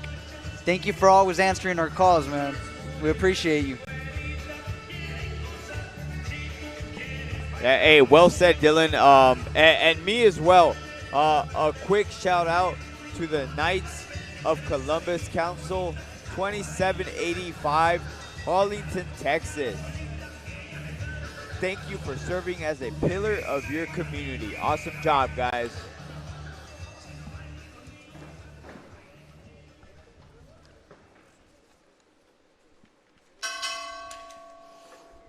We go, guys. Round number 4. And a little bit of back and forth action is kind of. I'm glad you threw out your scorecards, Gerardo, because it's kind of hard to score this one in particular between these two guys here. Yeah, it's really back and forth. These are really tough rounds to score. Then again, if you're Jaimes, you should think, or you're in Jaimes' corner, I should say, you should think, hey, we're the visiting team right now. We need to pick up the pace a bit more and try to steal the round, or at least make it more clear as we enter the last 10 seconds of each round. Try to steal it away. Make it clear that it's your round. That's very well said. Make it clear that you're winning the rounds, and who knows how much being the visitor takes place, considering no crowds, you know, no noise to sway the judges a certain way. It's good work by both. I'm finding it interesting that the taller fighter right now is the one walking forward. Good combination by Jaime. And Jaime is doing a very good job at utilizing the ring, moving around, jumping in. You know, and as a shorter fighter, he's doing what you're supposed to. If you want to put pressure, he's coming in intelligent with his guard up, moving his waist. Yeah, and you want to be in his chest, right, Dylan? That's correct. Now we see Hyman walking forward, putting on the pressure, which is how it usually goes. Yeah. And good shots by Rubio there on the inside. Good counters, making it hard for Jaimes to get in there. Tell you one thing, Francisco is not throwing as many body punches as he has until this point of the fight. I wonder if this was his strategy since the beginning. Waiting for round number 4 and not throwing body punches anymore. Hoping and concentrating on the head. Right. Yeah, good point.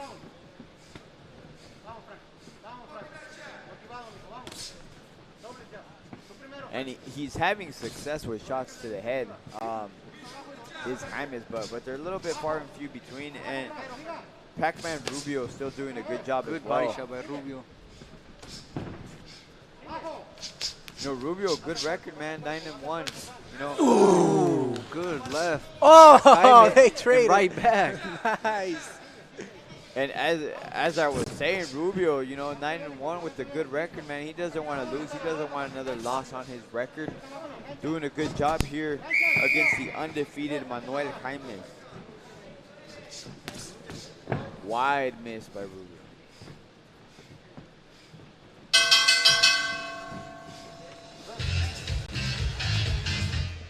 Another tough round to score. Yeah, definitely a tough round to score, man. I'm glad you threw away your scorecard. We're not doing that thing anymore. We're not doing that anymore. Hey, real quick, I just want to give a huge shout out to Toscano Boxing, man. These fights have been amazing. Yes, fantastic absolutely, job, man. Toscano Boxing Promotions, best in boxing, guys. This is what we want as fight fans. You know, before I ever fought as an amateur, as a pro, I was a boxing fan, and I'm glad now that I have this stage where I'm able to enjoy it as part of a job. You know, thank you once again to bestinboxing.com, global sports streaming, Toscano Boxing Promotions, guys. This is what I love to do, and I'm glad to share it here with you guys as well. I appreciate that, brother. And as we get this enormous treat tonight. Yeah, I have a hard time right now. I'm having a hard time giving any round to either fighter. It's been nonstop action. It's been back and forth. This is competitive boxing. This is professional boxing. Yeah, this is kind of like a high-level chess match. It's not a brawl that you know just anybody can love, and that's the hard truth, you know. But the sweet science of this sport is right here, you know. The head movement, the jabs, the counters, the pressure. It's going back and forth, man. This is what boxing is. That's a great point, and we were talking about this earlier.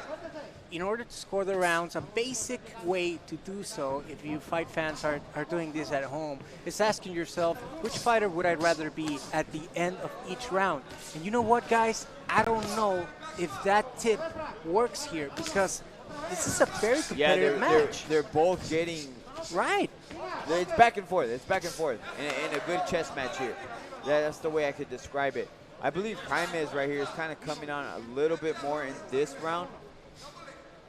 Yeah, Jaime's starting to put on the pressure. Yeah, he's landing the harder shots in this round. But prior to that, Gerardo, you made a good point.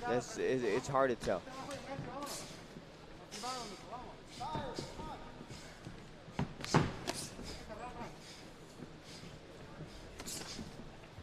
As we see a more active Jaimes.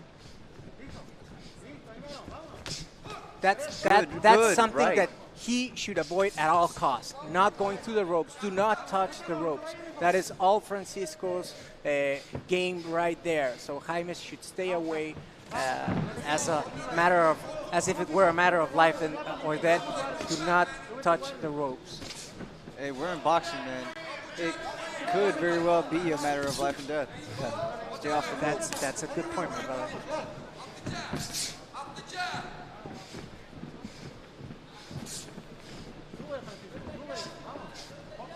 Oh!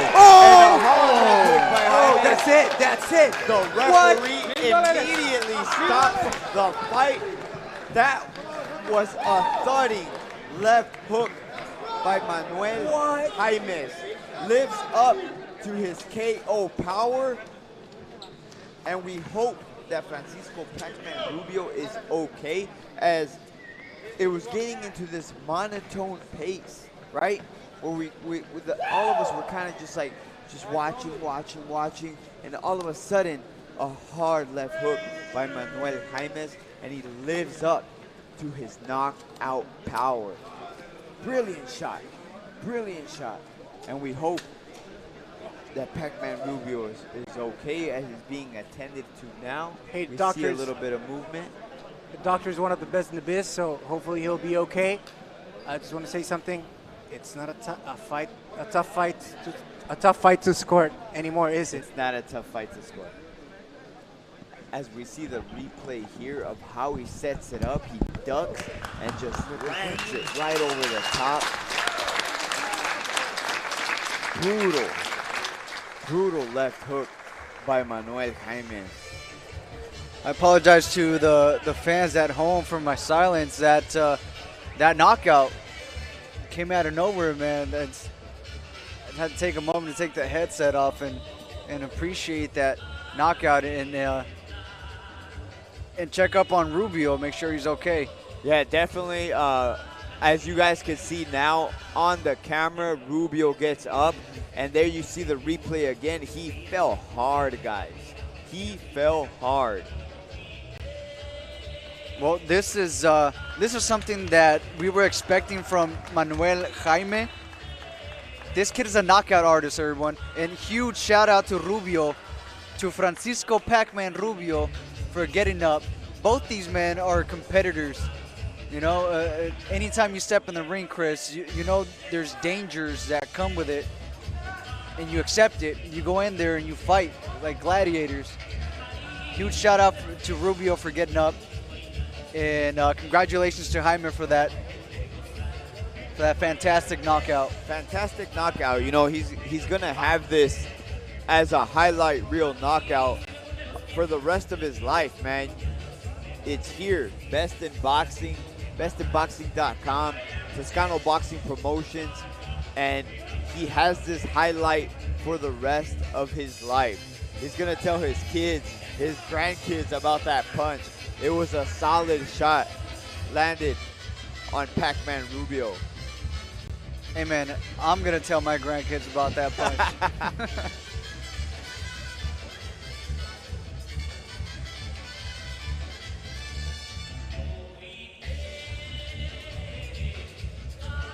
While we wait for things to settle down, I want to give a special shout out to United States Coast Guard Station, Key West, Florida. Toscano Boxing Israel Guajardo's son, Carson Guajardo, is currently stationed there. Hey man, your pop said he will see you soon. Super cool, man.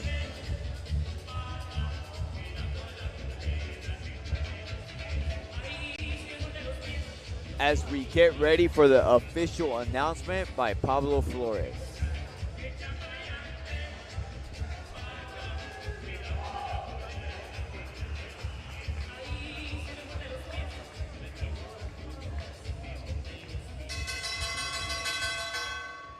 Ladies and gentlemen, we have the official time, 2 minutes 26 seconds in round number 5. Tenemos el tiempo oficial, 2 minutos 26 segundos en el quinto asalto. The declaring winner by the way of KO victory. Su vencedor por la vía del knockout. From Stockton, California, USA, and still undefeated, Manuel Jaime.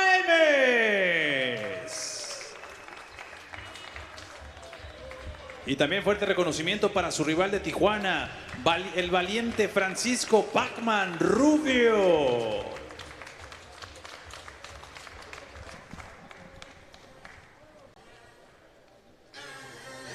Good sportsmanship by both fighters. So Chris. we're here with Jaimes, estamos aquí con Jaimes. ¿Qué demonios fue eso? What the hell was that? I mean, my coach, you know, we were just trying to work him. I'll work him till his legs started getting tired, till he started fading. He was fading. He was still strong towards the end though. He got my eye in that. I think it was that 4th round, and so he was still solid. He was still strong, but you know, we just kept our game plan. We caught him with a good one. Mis coaches me estaban diciendo que estábamos esperando que fuera bajando un poquitito, que fuera bajando su nivel de energía para poder meterle un poquito más de golpes. Y bueno, ¿qué les puedo decir? Lo cachamos con uno muy bueno. How you feel as you did not leave it to the judges? ¿Cómo te sientes después de ni siquiera haberlo dejado a mano de los jueces? It's great always to get the early finish, the early victory, and you know, here we're in Tijuana, it's his hometown, so you never know what could happen with these judges. You never know. Estamos aquí en su ciudad, entonces yo vengo de visitante, no podíamos dejarlo para que no hubiera dudas, y qué bueno que se dio. Anything you have to say to the fight fans who are watching you right now? What is next for you, my man? I'm not sure what's next right now, but you know. What do you want? Tell us what you want. ¿Qué es lo que tú quieres? ¿Qué es lo que sigue para ti? I want another fight here with Toscano. You want another fight here with Toscano? Yeah, Toscano is #1 right here. We're make champions. Stockton makes champions, baby. Stockton in the house. Aquí está Stockton en la casa, damas y caballeros. Muchísimas gracias. Felicidades, mi hermano. Thank you. Fantastic knockout by Jaime. I want to note on the sportsmanship after the knockout, Chris. You know, when two boxers meet in there, they're there to compete, but at the end of the day, it's a sport, you know, and they showed respect. Absolute respect between the two. Congratulations to Jaime. Gets the job done in a very good fight. As we get ready for our main event of the evening, we see here Jorge Pajarito Villalobos from Guadalajara, Jalisco, making his way to the ring. As we take a look at the cleaning crew, guys, keeping everything here COVID safe. Each and every fight wiped down, taking the right precautions, safety measures. De Guadalajara, Jalisco, Jorge Pajarito Villalobos.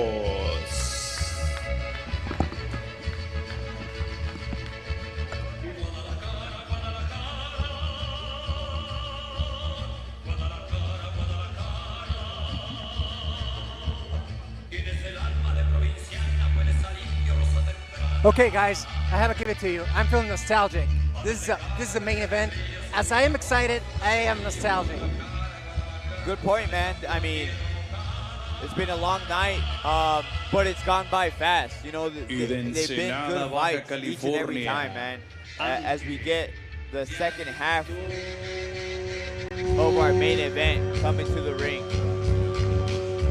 And here we go, Ángel Diablito Ramos. Trust me, guys, we're in for a treat. This is a future champion right here. Mark my words. Ángel Diablito Ramos, future world champion. I had the pleasure of speaking to him. We had a nice long talk. He spoke about his current training camp, his first full-time training camp. So we're in for 100%. A Diablito Ramos, who is at his 100% to give it all and live it all in the ring tonight.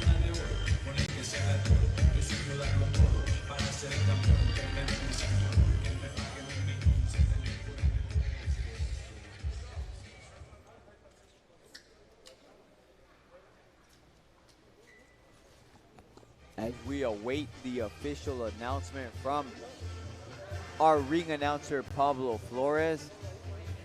Guys, you're completely correct. Great night of Ladies fights. and gentlemen, it's time to rock and roll with our main event of the evening. 8 rounds of boxing in the flyweight division. Damas y caballeros, este es el combate estelar de esta noche. 8 rounds en la división de peso mosca.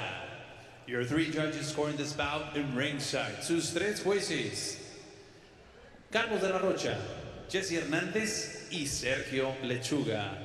And when the bell rings, your referee in charge of the action, su referee para este combate, Juan José Ramírez. Ahora bien, amigos que nos siguen a través de la señal de las redes sociales, Fight Hub TV, VIP The Best in Boxing y GSS Global Sports Streaming. Estamos en vivo desde el Foro Hayalay, desde la frontera más visitada del mundo, Tijuana, Baja California, México. ¡Ajusten sus cinturones!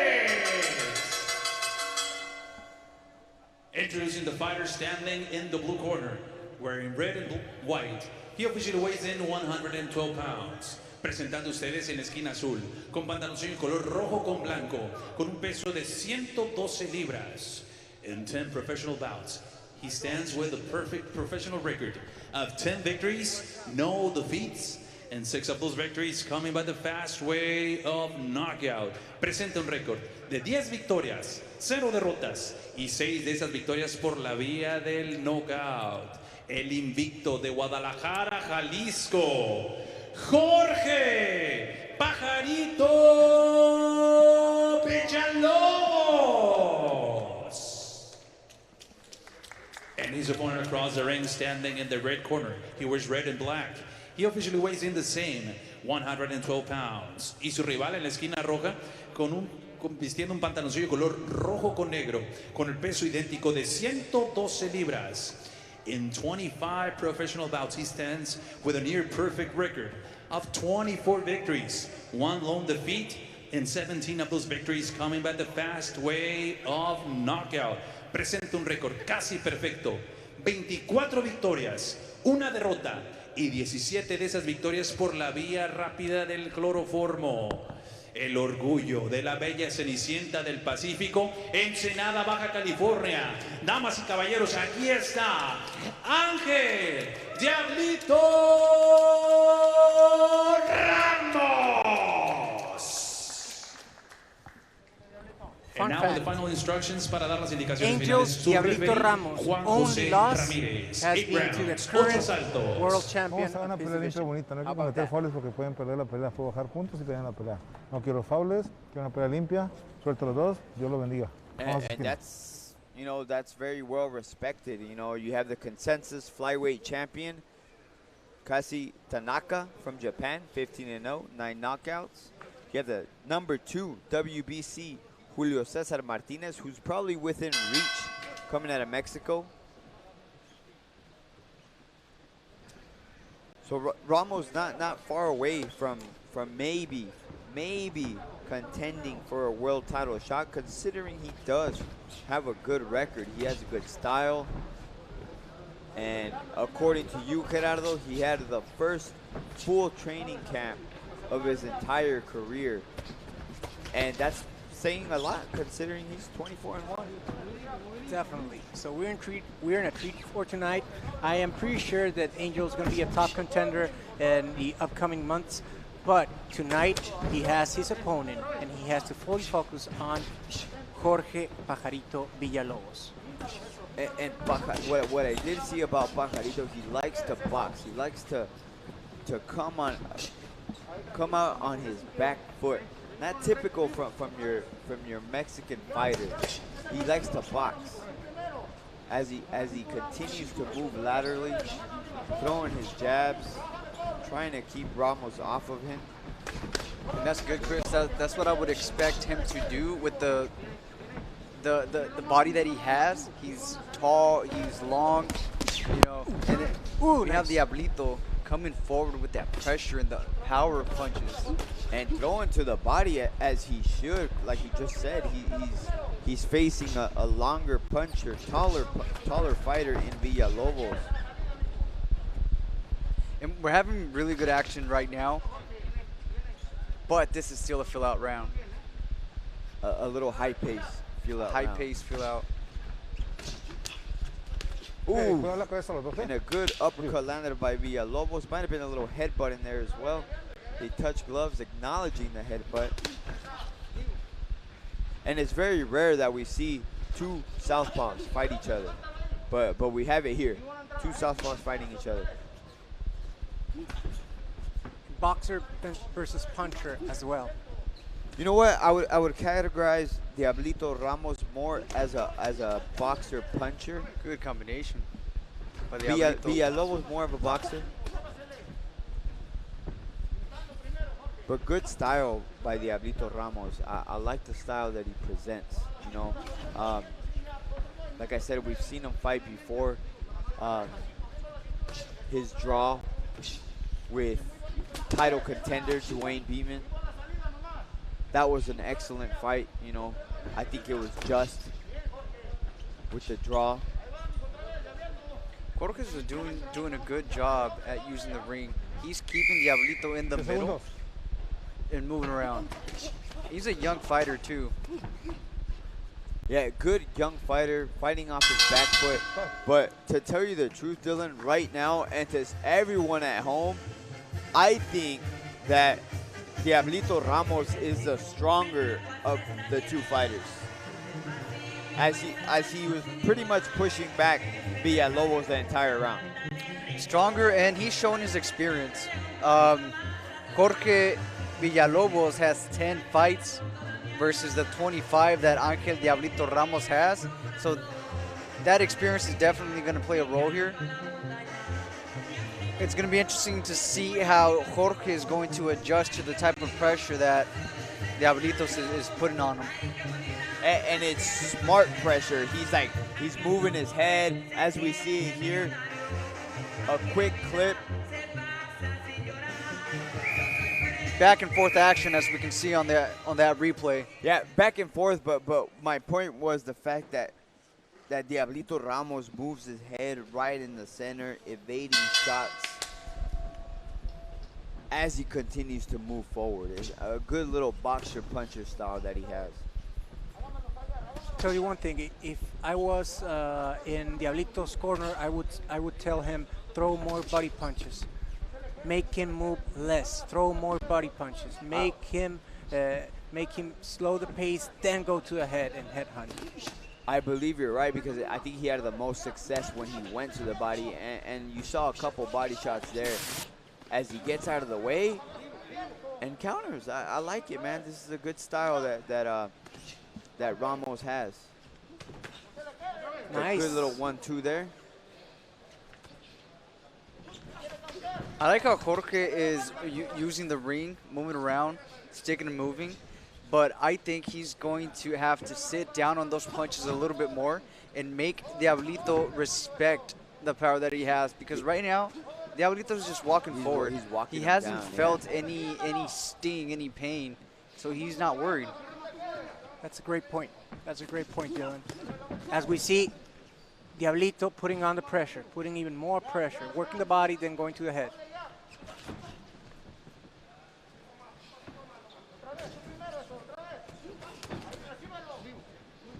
And now a little bit more activity from Villalobos.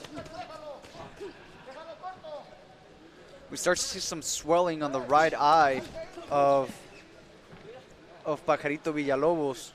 And I think he's complaining about a headbutt. And remember, guys, we had a headbutt about a minute ago where they both acknowledged, and that might be where that little knot on Villalobos happened.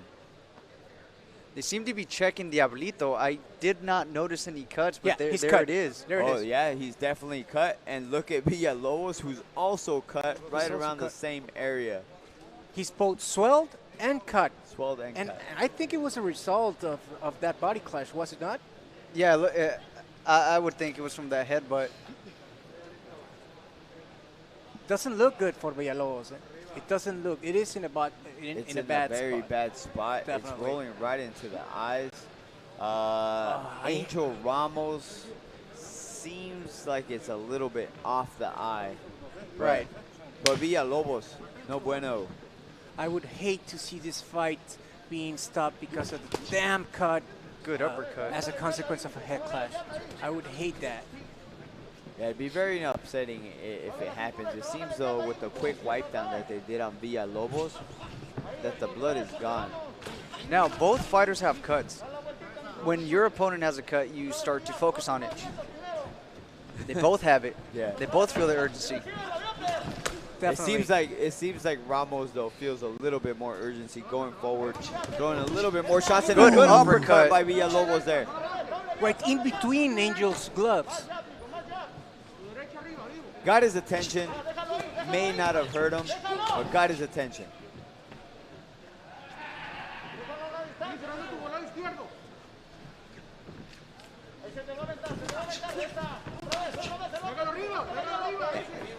And good body shots landed there by Ramos.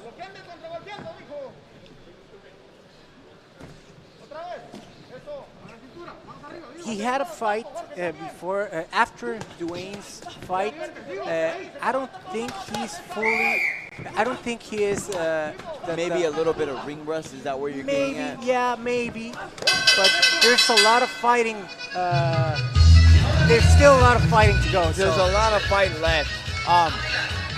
But to go back to the ring rust, maybe it just, because right there in the last 20 seconds or so, Ramos seemed to kind of pick up the pace. And it's only 2 rounds, man. It's only 2 rounds. It's an 8-round fight. You got to pace yourself. He's most likely just kind of easing into the fight. And as a seasoned professional fighter with 26 professional bouts, you know, he's easing into the fight. So it may be ring rust or just the fact that he's taking his time. We have the head clash. We have the instant replay right here. You can see that. Oh, that looks bad. That looks as a head clash. As we take another quick look, and right there, and both fighters acknowledge that they got hit instantly, and one blames it on the other.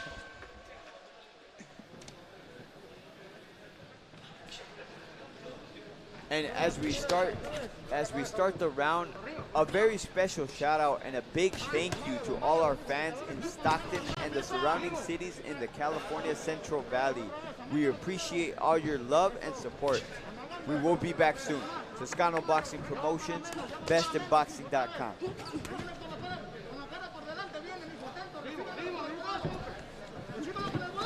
It's called Best in Boxing for a reason.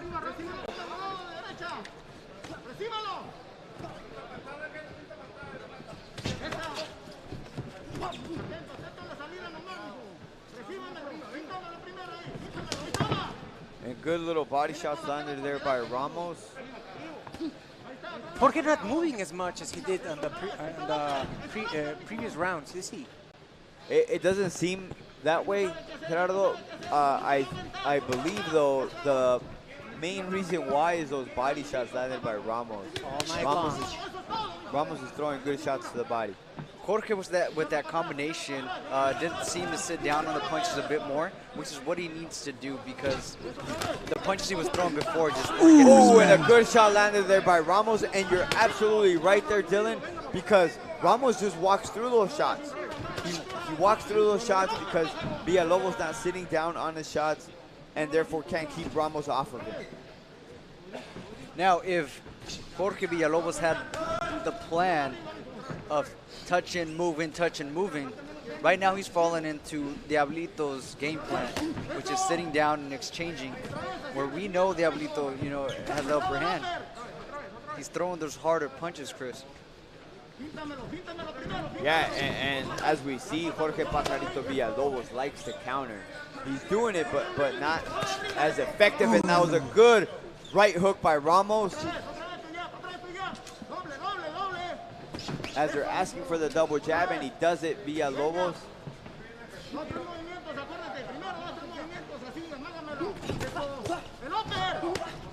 Nice work in the inside by Angel. And Ramos is throwing solid body shots. And a hard hook to finish on the top of the head of Villalobos. Villalobos fights back hard.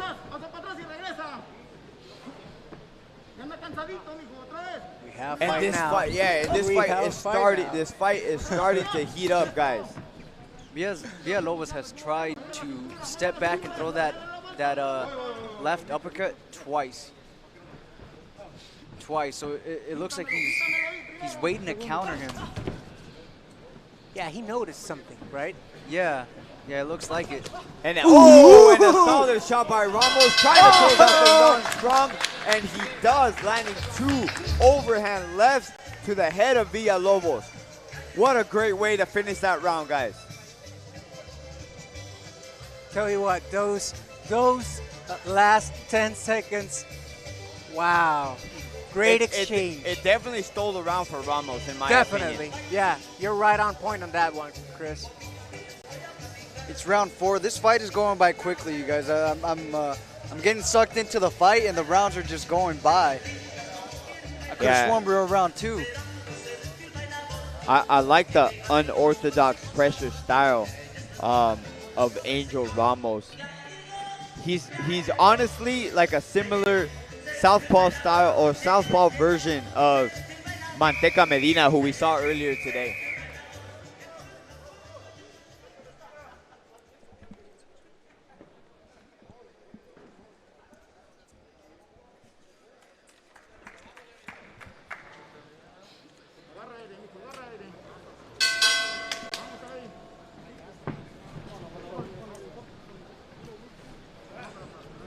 So here we go. Early on this round, Pajarito taking the middle of the ring. He should work out his jab more and more. There he goes. Double jab. Trying to keep Angel from hooking him to the body. And now we see Villalobos stepping forward for the first time in the fight, which is not something that is a custom of his. I wonder if that was something they told him in the corner. In the you're right. corner, put a little bit more pressure. Because you have to think, you know, I know Ensenada's not too far, 45 minutes away maybe, 30 minutes if you drive like Dylan. Jorge Pajarito Villalobos from Guadalajara, man. So that's the visitor today, you know. That reminds me, Chris, Dylan, it is that time of the night. The Chalupa meter. The Chalupa meter. The Chalupa meter is back, and I'm giving this fight 333 Chalupas. I'm still very confused on the Chalupa meter. Hey, man, how is the scoring being done? Dude, Chalupas It's whatever are, Gerardo wants. Whatever. Whatever it's he just a wants. thing people say, Chalupas. A Chalupa is a good thing. If I'm, you have a I'm chalupa, switching back to Chris's team, man. I've yet not seen in my whole life a man with a Very chalupa rare. in his hand feeling sad. Very rare, Dylan, that I want you on my team, but I want you on my team right now in this case.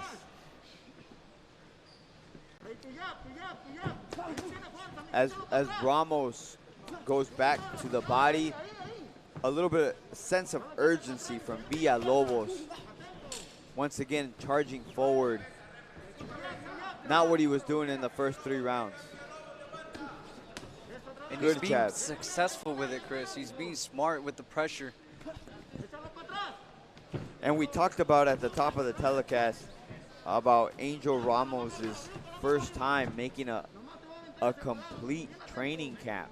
No interruptions, no side job, just focusing here. And now, has a promoter for and the now first time he in has his- a promoter, Yeah, yes. definitely.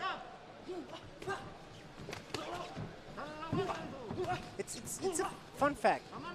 24 fights, 24 wins, 1 defeat. How do you get that far in your career without having a promoter? That's how good Angel Being Ramos talented. is. That was going to be my answer. You took it out of my mouth. Being talented. He's a good fighter, man. You guys see it here. Take nothing from Jorge Pajarito Villalobos, who's doing his work. You know, he's an undefeated fighter, 10-0. The hardest thing to go is that, we say it all the time, major cliche in boxing, but it's absolutely true. You know, and as the rounds progress, Diablito's still putting on that pressure, but Villalobos is starting to look more intelligent in there, and he's starting to find a pace. Yeah, so going back to the fact that, the hardest thing to go is that, so he's adjusting, as we can see here in the replay.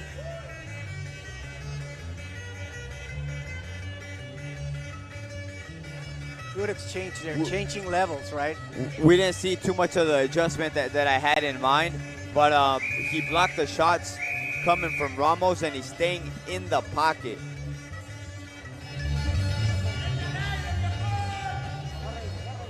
So quick Spanish lesson here. Pajarito translates little bird. I am not seeing a little bird in Jorge Villalobos. They should change his name. Perhaps Eagle. Something better than little bird. He's got the eagle powers. Damn right. Nacho Libre would say. Nacho.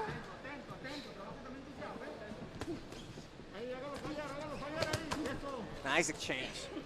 Both connected punches. And just now, I'm seeing a little bit of frustration since the game change in the last round by Villalobos. I'm seeing a little bit of frustration in Ramos, unable to get to his opponent as he was in the first 3 rounds. I agree, because you know what? Now Villalobos He's landing some shots. Oh, and a hard shot by Ramos kind of puts an end to what we were saying. As he slips in the corner, there's a little bit of water in the corner there, and he's getting moved back there again. And he escapes from the corner. In my opinion, that is what Angel has to do. Force the interchange, force the action, force the pace, keep the pressure on, keep it. It doesn't matter if you eat a couple punches here and there, force the pace, try to exchange punches, because most likely Angel is going to get the better of them. Yeah, good point, Gerardo. It seems like that's the flow of the fight, and a good 1-2 there by Ramos. Nice uppercut. Not much of a response yet from Villalobos. Yeah, like he looks so good in that, or not so good. It was just his best round in the 4th round. We thought he was making a comeback. Ramos is kind of taking that slack back. Stealing his thunder. Good combination by Villalobos, though. And a good 1-2 by Villalobos. And you see him using that feint, making Diablito jump in. Good hook there by Villalobos, making it a little bit tighter here in the final minute. Good jab of Villalobos. Whoa, a little bit of entanglement there. They had that Jada. No pun with Will Smith and Jada Smith. Absolutely no pun.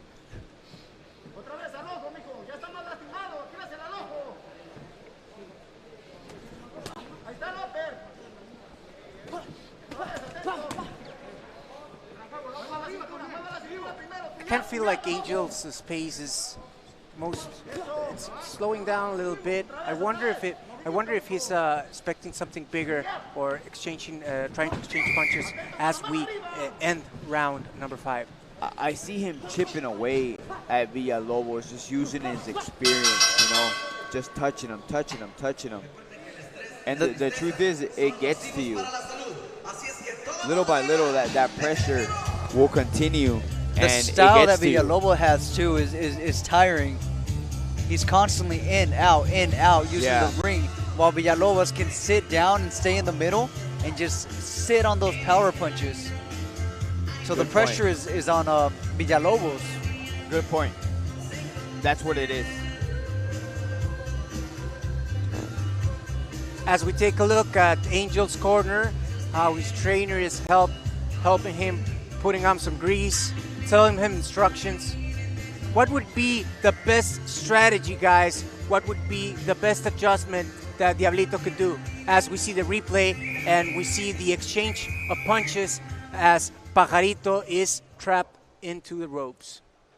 What strategy, what adjustments should Diablito do right now, Chris? I believe he should just simply turn it up a gear. He's doing exactly what is asked of him, by his corner. That's what he needs to continue to do. But just step it up a little bit. Give him a gear up. Put it into 5th gear. Diablito right now, he's doing a good job at putting on the pressure, but he is chasing Villalobos. And what I would like to see him use is cutting the ring. Put him in those corners. He's throwing power punches, man. If he puts him in a corner, doesn't let him out, he's gonna hurt him. He could end the fight there.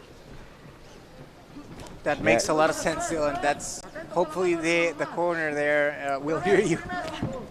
Yeah, because you see him walking around instead of cutting off the ring. And Villalobos is doing a good job at evading. Yeah, right now Villalobos doing a good job of boxing. He's doing well. In the first minute of this round, we'll see how long he can do it for. And now Diablito has been throwing those power punches, so that's going to get him tired. And we were talking about the layoff. And he catches him there with the right hook. Ooh, and another body shot. We can hear those guys, considering there's no audience, we hear the thuds. And those last 2 shots by Ramos were pretty hard to the body.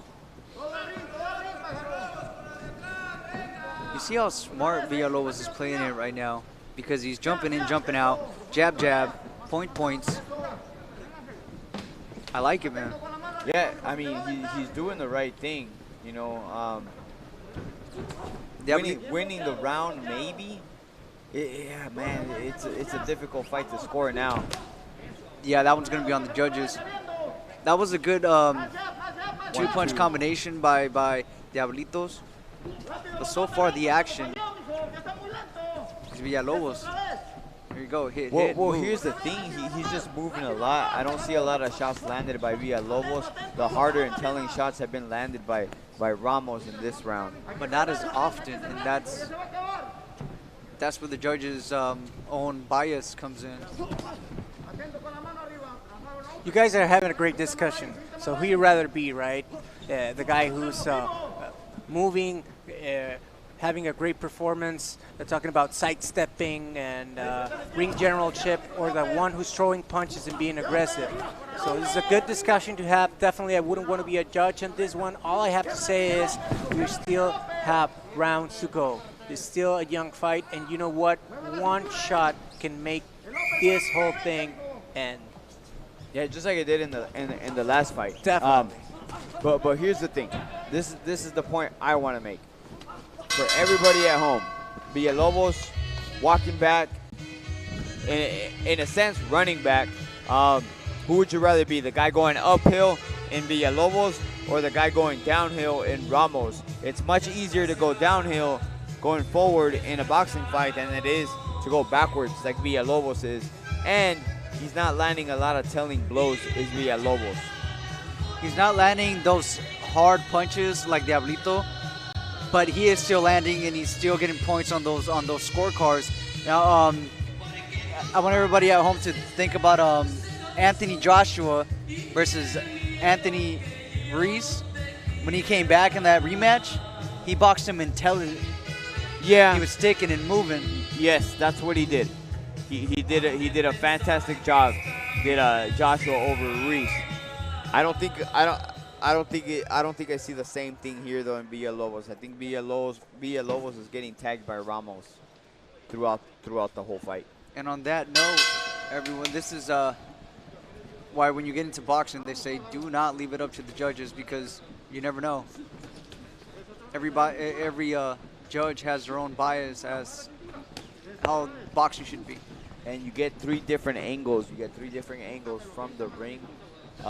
3 different judges. Hard to score, guys. Hard to score.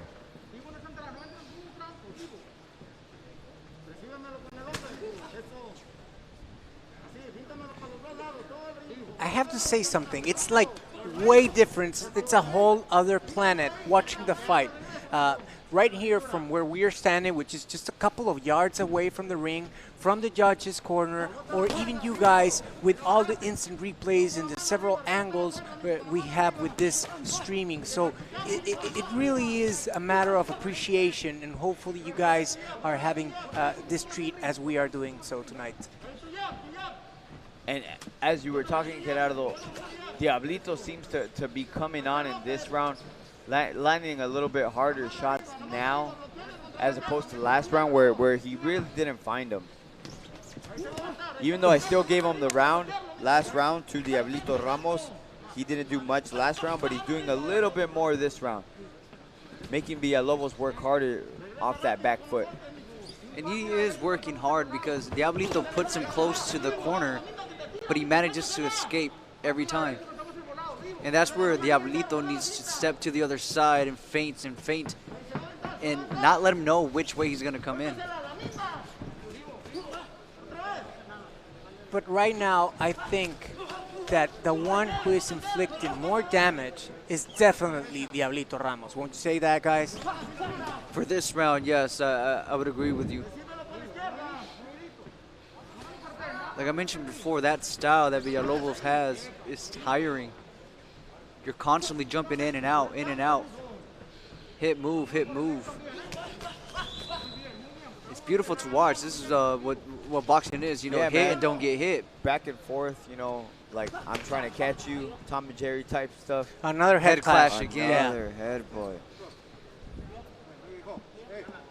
Ooh. That cut, Jesus. Ooh, that cut. Oh, this man. one is bad. It's right man. on the eye. That one looks... You know what, guys? Oh, Jesus Christ. Oh, goodness. I think... I don't want to jinx it, but... Nah. I won't do it. That should be it. Yeah. That's a very bad one right above the eyelid. Heading right into the eye. That is a tough one.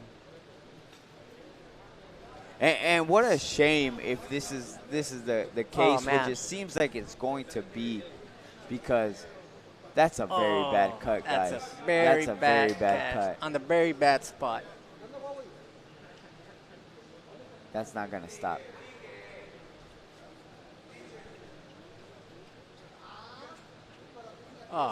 And it's moments like this where you have to think about the future of Villalobos. He's a young fighter, man. He was doing a really good job.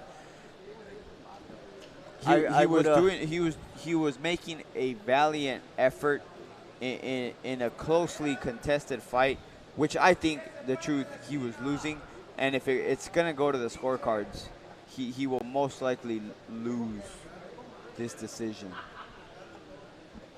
That is a sick cut. But they're stopping the blood, and they're gonna continue.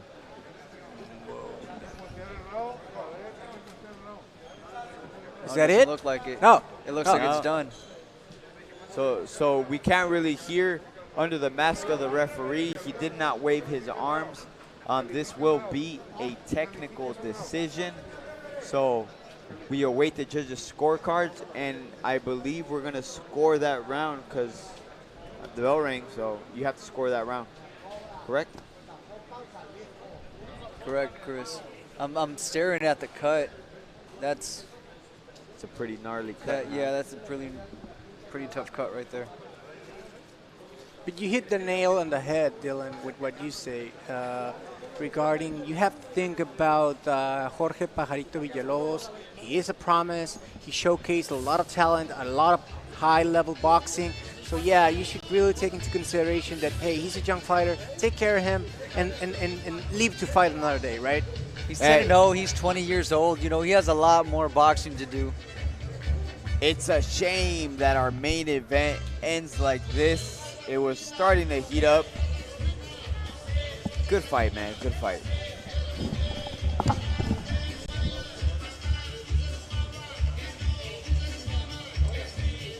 As we await the decision, Chris,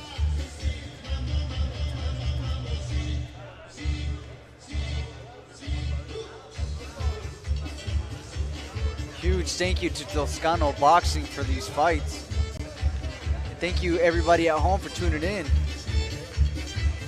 To everybody watching us around the globe, we can actually say that, Dylan. Everybody watching us around the globe. We had viewers from Nigeria. We had viewers from Australia. We had viewers from Stockton, California, who are disappointed with no Stockton slaps in tonight's broadcast. 0 Stockton slaps. That's right. So thank you to all of our fans everywhere. You know, we appreciate all your love and support. In return, our goal is to provide top quality competitive fights here, man. There's no cherry picking here. And that's sometimes, unfortunately, it ends up with decisions like this where the fights have to be stopped. The fighters are going to injure each other. But hey, it's competitive. This is top quality boxing. I like what you said. No cherry picking for any of the fighters under the banner of Toscano Boxing Promotions. Guys, this was a good card. These were good matchups. We hope the viewers at home appreciate the competition level presented by Toscano Boxing Promotions and bestinboxing.com. Guys, more to come from these two entities. I'm excited. I'm excited for the future.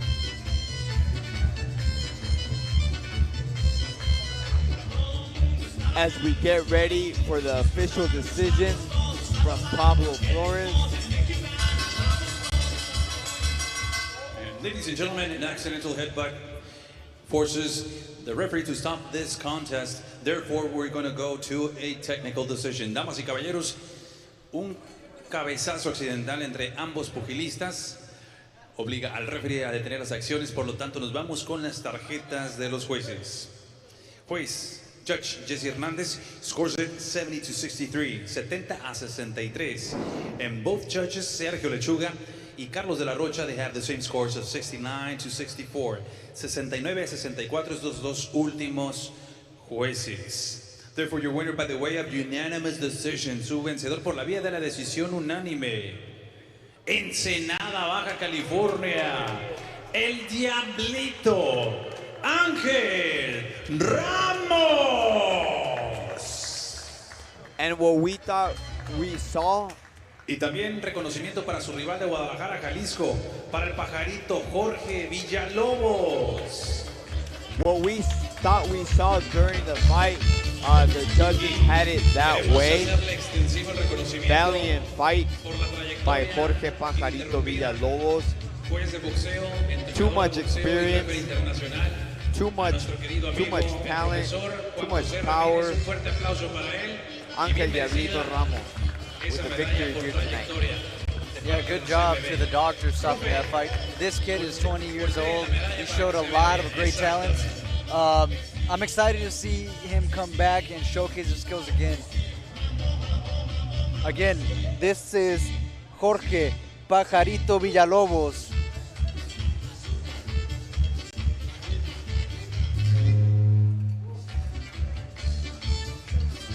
As we go up to the ring, ladies and gentlemen, quick interview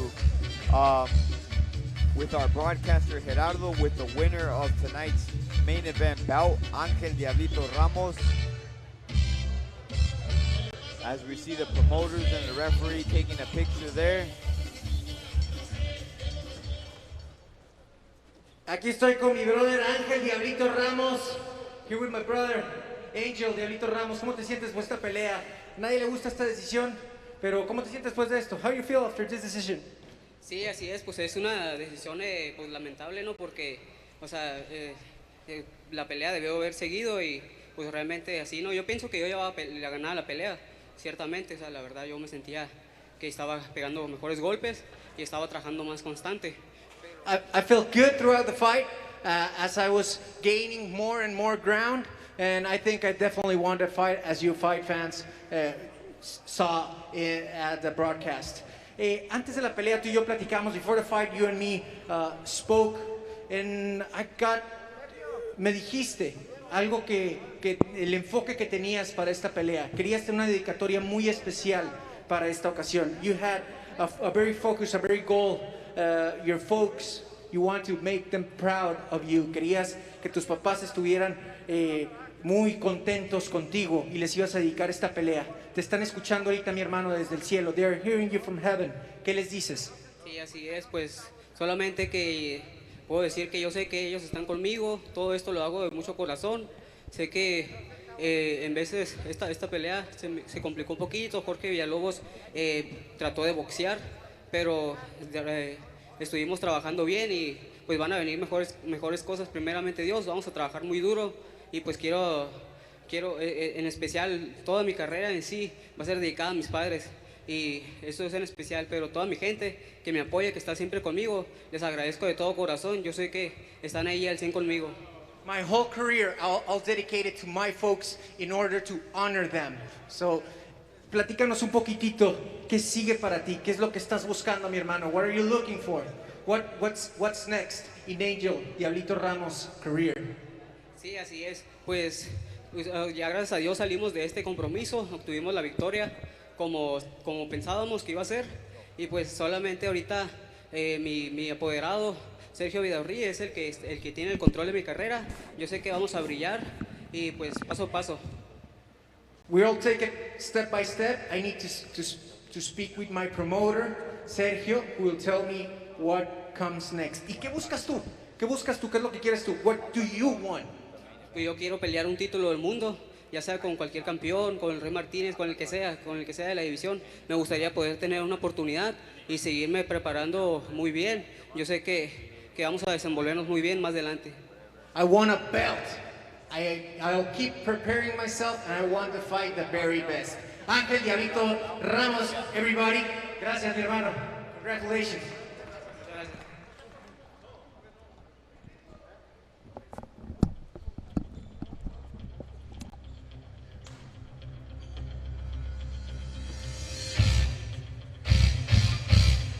And a good interview there by Gerardo. Guys, thank you for joining us here today. BestInBoxing.com. Man, what an action-packed night of fights.